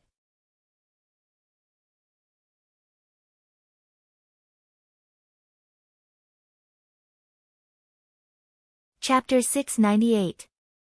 Mute ignored them and led Arbor and Mo Lien straight into the village. There were over 100 families in the village. When they saw outsiders enter, they all came over to watch. Men and women, old and young, dressed strangely, their eyes revealing traces of ill intentions. Arbor expressionlessly swept his gaze over them and followed behind Mute with Mo Lien for a while. Aha, my guests who have come from afar. Welcome. A deep and resounding laughter came from afar. A sturdy man was surrounded by many people and slowly walked towards Arbor's group. Village Chief. Village Chief. The rest of the people respectfully bowed to the village chief. This man was about 30 years old and had a rather tall stature. His bright and spirited eyes swept over Qiao Mu and Mo Lien, and when he saw the 2 people's faces clearly, disbelief also flitted across his eyes. Such graceful and elegant people, they didn't look simple at all. How could they be so easily caught by Mute?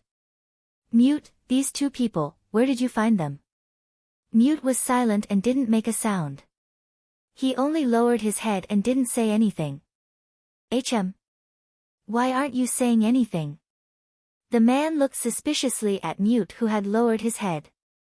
Usually, even though a Mute couldn't speak, he could at least make some gestures to explain what he was talking about. He. A clear laughter like a silver bell entered everyone's ears. closely followed by a fragrant wind. The woman who walked over quickly was about 27 or 28 years old. Her voluptuous figure was tightly wrapped in a thin red short skirt. She was dressed in an exotic attire, revealing 2 long white legs. "Io, where did such a cute little girl come from? Come to big sister quickly." That woman twisted her snake-like waist and swept in front of Arbor like a whirlwind. She hooked her hand and was about to pull Arbor into her embrace. Prince Mo didn't say anything and kicked at the woman. What protective feelings for the fairer sex, there was no such thing. The kick was vicious and accurate, aiming straight for the woman's thigh.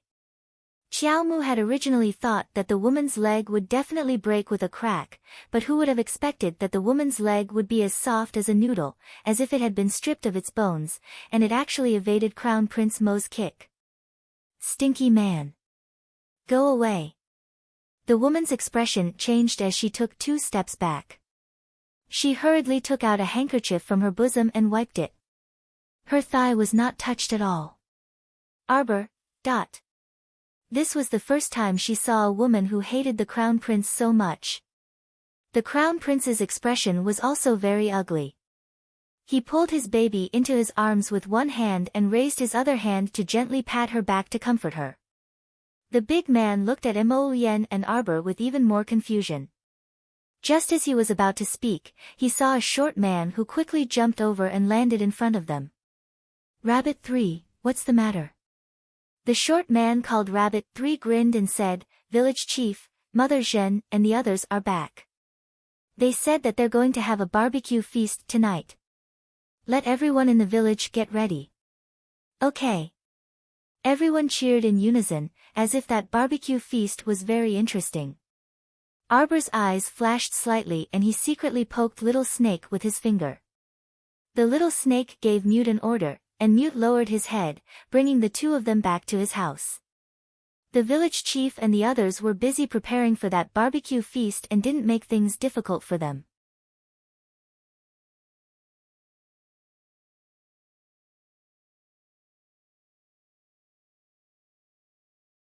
Chapter 699. It could be seen that everyone had a long-lost excitement on their faces, which made Arbor somewhat curious. What barbecue feast? It made the entire village seem like it was New Year's in advance as everyone busied themselves. Because this barbecue feast would only be held at night, Arbor and Mo Yen followed Mute back to his room.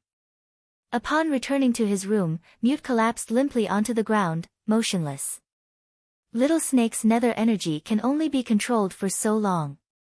We have to be careful in our actions from now on.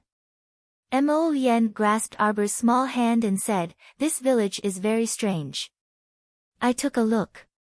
Quite a few people here seem to be demonic cultivators. Especially that woman just now. Her entire body was very soft. If you didn't guess wrongly, she should have fused with some kind of snake bone, which caused her body to be abnormally soft. What in the world is this village where demonic cultivators congregate trying to do by hiding underground?" Although proper mystic cultivators, or ordinary martial artists, were not willing to get close to people like demonic cultivators were no longer discriminated against ever since operation squads were established. On the contrary, many squads were very happy to take in demonic cultivators with special abilities and participate in missions together. Since everyone was slowly starting to try to accept demonic cultivators as a group. Then why were these demonic cultivators still sneakily hiding underground, unwilling to show their faces under the sun? Say, do you think someone is deliberately raising these people underground? Arbor muttered softly, and the Crown Prince's brows knitted tightly. If there really was a mastermind behind the scenes, why would they raise such a large group of demonic cultivators underground near the Mo Kingdom capital? In that case, this question was really worth investigating. The 2 people did not go out. During this time, several people tried to knock on Mute's door, but the 2 people ignored them. Only when it was 10 minutes into the night did Mo Yen and Arbor open the door and follow the crowd's footsteps, surging toward the underground village's central gathering place. The 2 people mingled in the crowd, following behind unhurriedly. When they arrived at the gathering place, they saw a dense mass of heads, at least 1,000 people. There were actually more than 1,000 people hidden in this underground village. At least half of them were demonic cultivators, while the rest were mostly ordinary people with shackles on their legs and hands. Apart from the excitement on the faces of those demonic cultivators, most of the ordinary people had numb expressions on their faces. Their eyes were dull as they were urged forward by the demonic cultivators. They were like a group of slaves who would move forward or backward if their master wanted them to. Many benches were placed around the plaza. The group of demonic cultivators each led the slaves in their hands and sat down in an orderly manner. At a glance, the group of people had surrounded the assembly hall. Some of the demonic masters were leading a dozen or so slaves, while some were only leading a few. There were men and women, old and young among these slaves. All of them had tattered clothes and messy hair as they knelt at the feet of the demonic masters. "Quiet, all of you, quiet down." The village head raised his hand and stopped the crowd from talking. Everyone quieted down. That snake beauty from before swayed her slender waist as she walked forward with her clothes exposed. She stood next to the village head and laughed coquettishly. "The barbecue feast will now begin. Everyone can forget about everything and start partying." Everyone let out excited shrieks as they vigorously swung the long chains that were leading the slaves.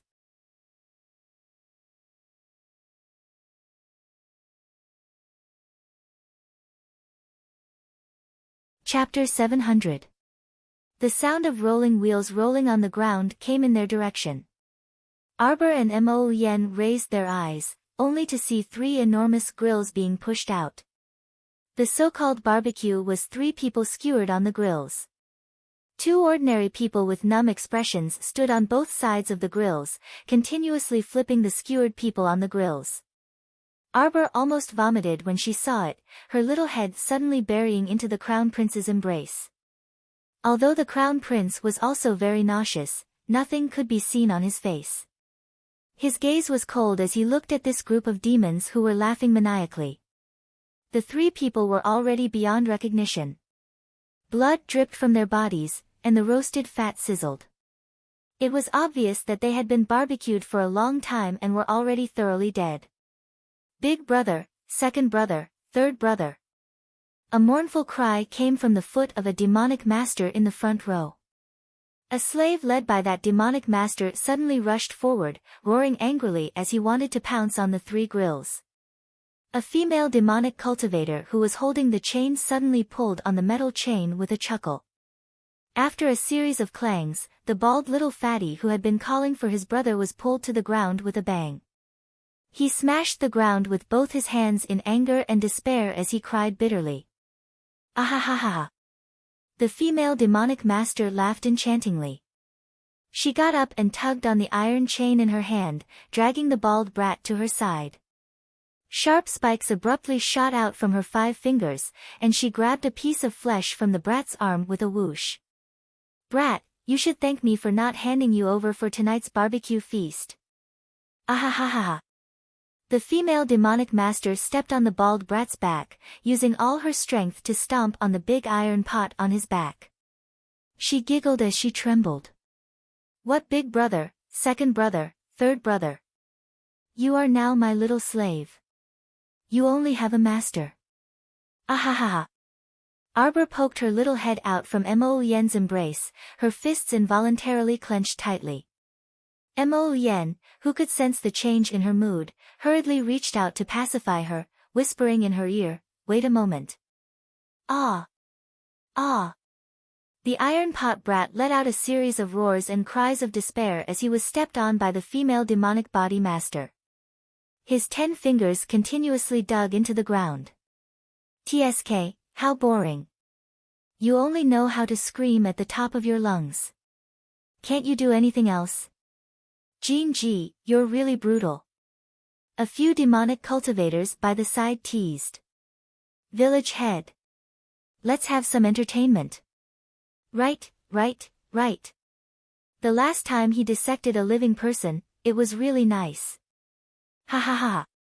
The village chief laughed and put his hands on his hips, revealing his bulging chest muscles. How about we do something more exciting today? Do you want to see it? Yes. The group of demonic masters below shook their chains and screamed excitedly. The village head let out an evil laugh. He suddenly stretched out his hands and clapped his hands 3 times. A low growl could be heard as a dark-skinned woman slowly pushed a wheelbarrow into the arena. The wheelbarrow carried a large square iron cage, and inside it was actually a tied-up level 4 zombie. The level 4 zombie opened its mouth, revealing 2 terrifying fangs. Its eyes were bloodshot as it roared angrily at the fresh meat on the field. Ha ha ha ha ha. Everyone laughed maniacally in excitement. This is a level 4 zombie that absorbed all the power of a level 6 mystic cultivator. Its current ability is equivalent to a level 4 mystic cultivator.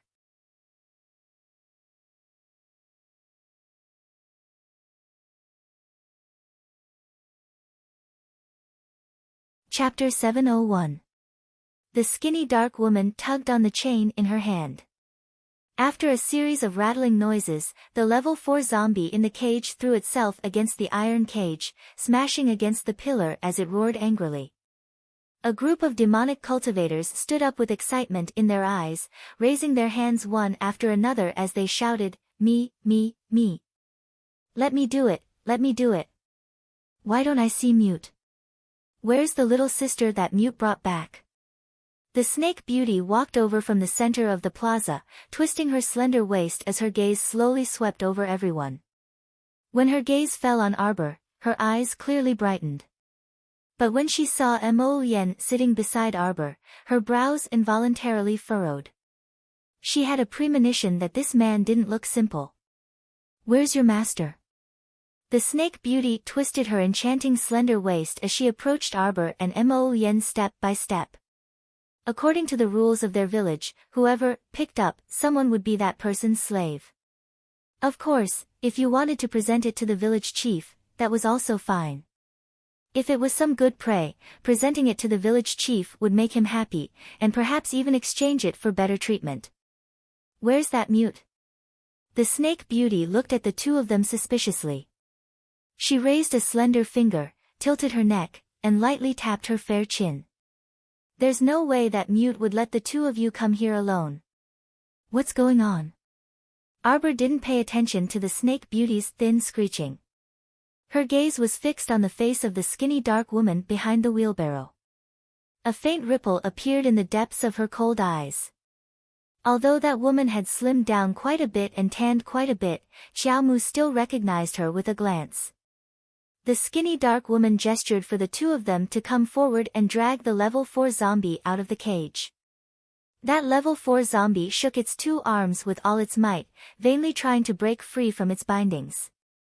Its 2 tightly bound claws were twisting and scratching randomly. The 2 demonic cultivators wore iron wrist guards on their arms, so they weren't afraid of the level 4 zombie's touch, but their faces still carried a bit of disgust. "Ha!" The female demonic cultivator by the name of Jean Ji pulled the rolling and crawling bald little fatty forward. "Let this little slave of mine test the waters first." "Jean Ji, how can you be so shameless? It's not your little slave's turn." Me. Let my slaves come." The demonic cultivators screamed excitedly, their hands gripping the iron chains and swinging them. On the other hand, the numb faces of the many ordinary people who were being held by them finally showed a trace of fear. If they were allowed to go up and fight with this level 4 zombie puppet, they would undoubtedly become food in the zombie's mouth. It would definitely be a dead end. "Jean Ji, go down. According to the rules, we have to draw lots." The village chief raised his hand and glanced at the female demonic cultivator, Jean Ji. He then lowered his head and looked at the iron walk brat who was lying on the ground, panting like a dog. "Hee, are you sure you want him to go up?"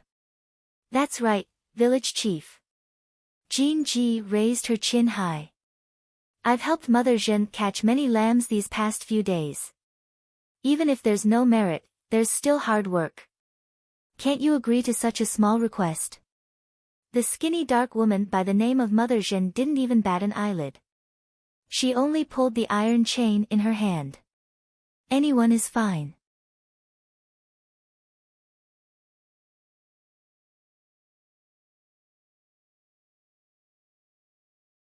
Chapter 702.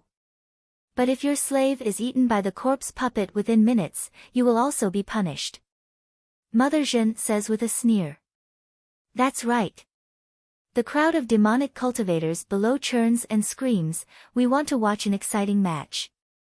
That's right, that's right. If there's nothing to watch, you will also be punished. Go down, Jean G. Don't talk about a minute, I think your little slave won't even be able to hold on for a second.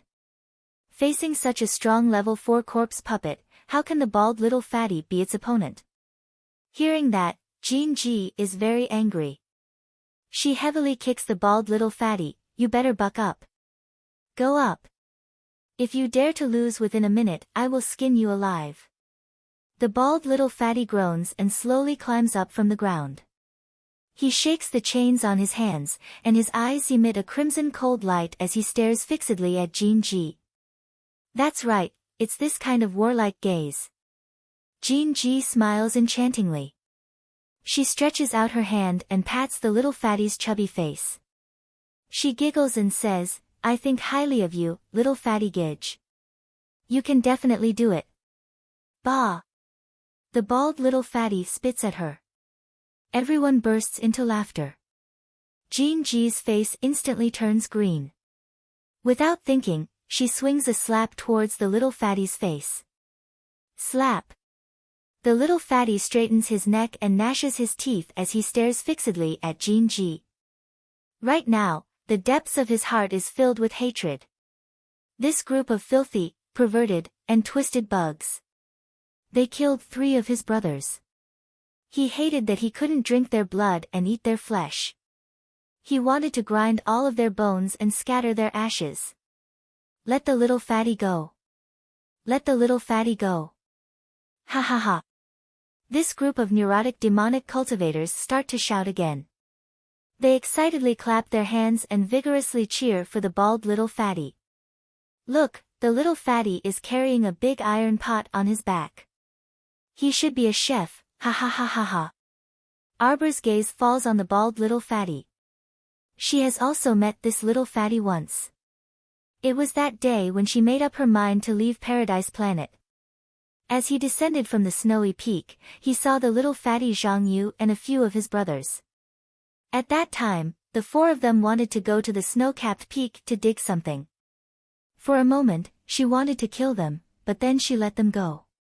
It was only because this Zhang Yu had a history with the Holy Water sect when he was young. But they didn't expect that the world would play tricks on them. They were allowed to live, but they still couldn't escape the fate of being slaughtered by the strong. At this moment, only the little fatty Zhang Yu was left in the 4-man adventurer team. His 3 brothers had all become food on the disgusting grill. These deranged demonic cultivators simply could not be called human. Activate the defensive barrier.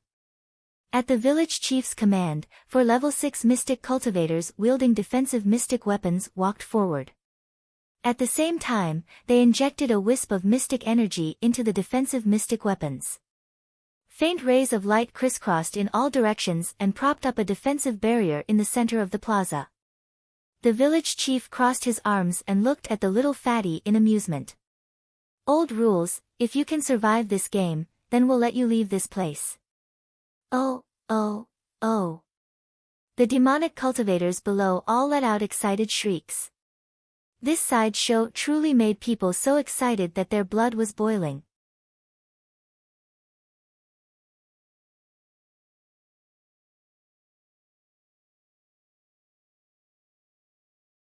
Chapter 703. Little girl, are you also mute? The snake beauty glanced at Arbor and Mo Yen with a strange gaze. She shot a glance over, and one of the ordinary people mixed in with the crowd received her instructions and quietly went into hiding. Arbor slightly hooked up the corner of her lips. Stupid woman, even if they killed someone, they wouldn't let the mute's corpse lie in his own house for nothing. Of course, they would use some medicine to dissolve it. Wouldn't it be a bit too late to find the mute now? Since little girl is also interested in this game, then okay, big sister won't hinder you from watching the show. I'll watch it with you.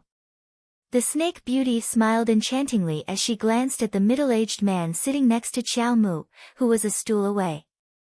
That man saw the snake beauty's gaze and promptly stood up respectfully. He bowed slightly and saluted her. Vice Hall Master, please sit here.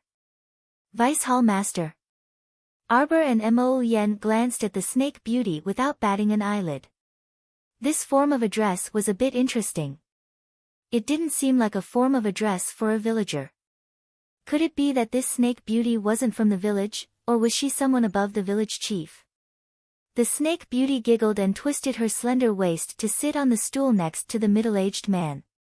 Then, she glanced at Arbor, who was some distance away, and felt that the stool was a bit too far away. She simply dragged the stool over and sat down next to Arbor. Mo Yen looked over with an icy gaze and met the snake beauty's disdainful gaze. The latter rolled her eyes at him and completely ignored him. She just smiled and approached Arbor, saying, "Little girl, big sister will tell you. This program of the battle between humans and corpses was personally designed by the village chief. He's a capable person and can often come up with some ideas that others can't think of. The disparity in strength is so great, it's not good to watch." Arbor turned her little head and snorted. The snake beauty patted her long, bare legs. "That's right, little girl. Big sister has decided to let Jin Ji also enter the arena. What do you say? I don't want to watch the fatty. I just want to watch Jin Ji and the corpse puppet fight. The fight between a beauty and a corpse is very interesting." Little rascal gave the final word. On the side, Mo Yen twitched his mouth. The snake beauty suddenly stood up and raised her hand. "Throw the little fatty out. Let Jin Ji go up." The group of demonic cultivators were instantly dumbfounded. What was going on? "What are you doing? What are you doing?" Upon hearing this, several level 6 and level 7 mystic cultivators immediately twisted Jin Ji's arms and dragged her into the defensive barrier. Jin Ji's beautiful face turned pale. She turned her head and angrily glared in the direction of the snake beauty. "Fuck you. Snake beauty, what are you doing? Hurry up and release me. I'm a second-grade demonic cultivator in the village. You can't do this to me. Fuck. Fuck."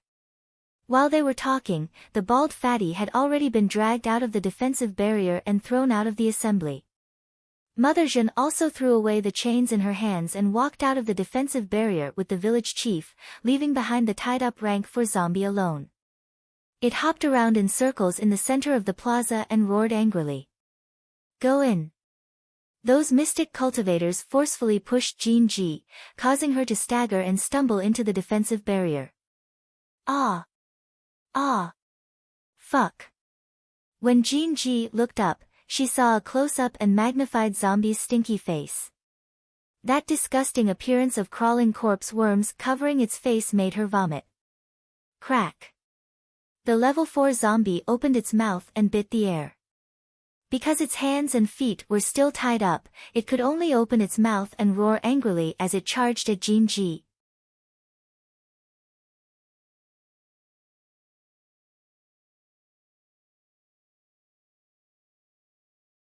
Chapter 704.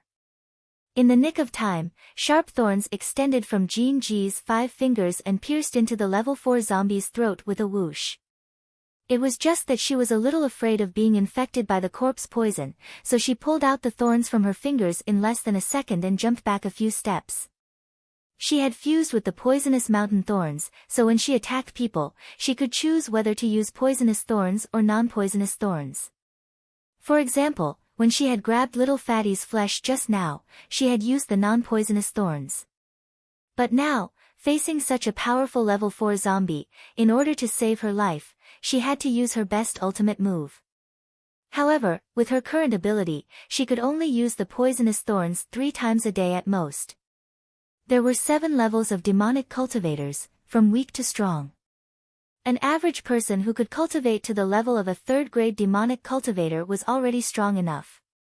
The cultivation of a demonic cultivator was much more difficult than what an average person could imagine. Walking on the path of a demonic cultivator meant that you already had no way out. And Jean Ji was a 2nd-grade demonic cultivator. In the entire village, she could be ranked in the top 100. But even so, the snake beauty still treated her like trash that could be discarded at any time and threw her into the field to fight the level 4 zombie for the entertainment of the people. Charge! You big idiot! Several demonic cultivators in the front row angrily slapped their thighs and roared at that silly level 4 zombie. That level 4 zombie didn't fall down after being pierced in the throat by the poisonous thorns. Instead, it hesitated on the spot for a while and looked at Jean Ji with some confusion. Idiot, hit her, hit her. Hit, hit. Kill her, kill her. The demonic cultivators all raised their fists above their heads and roared with surging emotions. Jean Ji retreated a few steps and panted slightly. The thorns between her fingers faintly emitted a blue luster of poisonous light. The poisonous thorns' attack just now had been effective. She just had to be a little more careful later. Roar! The level 4 zombie fiercely struggled free of the broken bindings on its body, revealing its naked body. The ropes that were originally tied to its body were all broken by it. It roared angrily and suddenly pounced in Jean Ji's direction. How could a delicious snack not cause the zombie to roar angrily in front of it? It wanted to eat. Roar! The level 4 zombie abruptly stretched out its 2 stiff arms and went straight for Jean Ji. Jean Ji staggered backwards and rolled along the ground. She jumped to the back of the level 4 zombie and stabbed her 10 fingers, which were equipped with poisonous spikes, into the back of the level 4 zombie. Roar! The grade 4 zombie stretched out its hand in pain and slapped Jean Ji's head. Jean Ji only felt a huge force hit her, making her dizzy.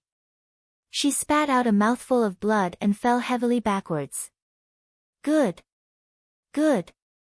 All right. The demonic masters cheered crazily. Some of them even stood up excitedly and applauded heavily. Their faces were filled with bloody smiles. Kill her, kill her, kill her. The snake beauty covered her small mouth and giggled. She turned her head to look at Arbor and couldn't help but twitch the corner of her mouth. What's wrong with this little girl? She was watching such an intense match with an expressionless face. Facial paralysis was really an illness. It had to be treated properly. Little girl, isn't the match exciting? Why don't you smile at all? The snake beauty really wanted to tease this little guy to talk.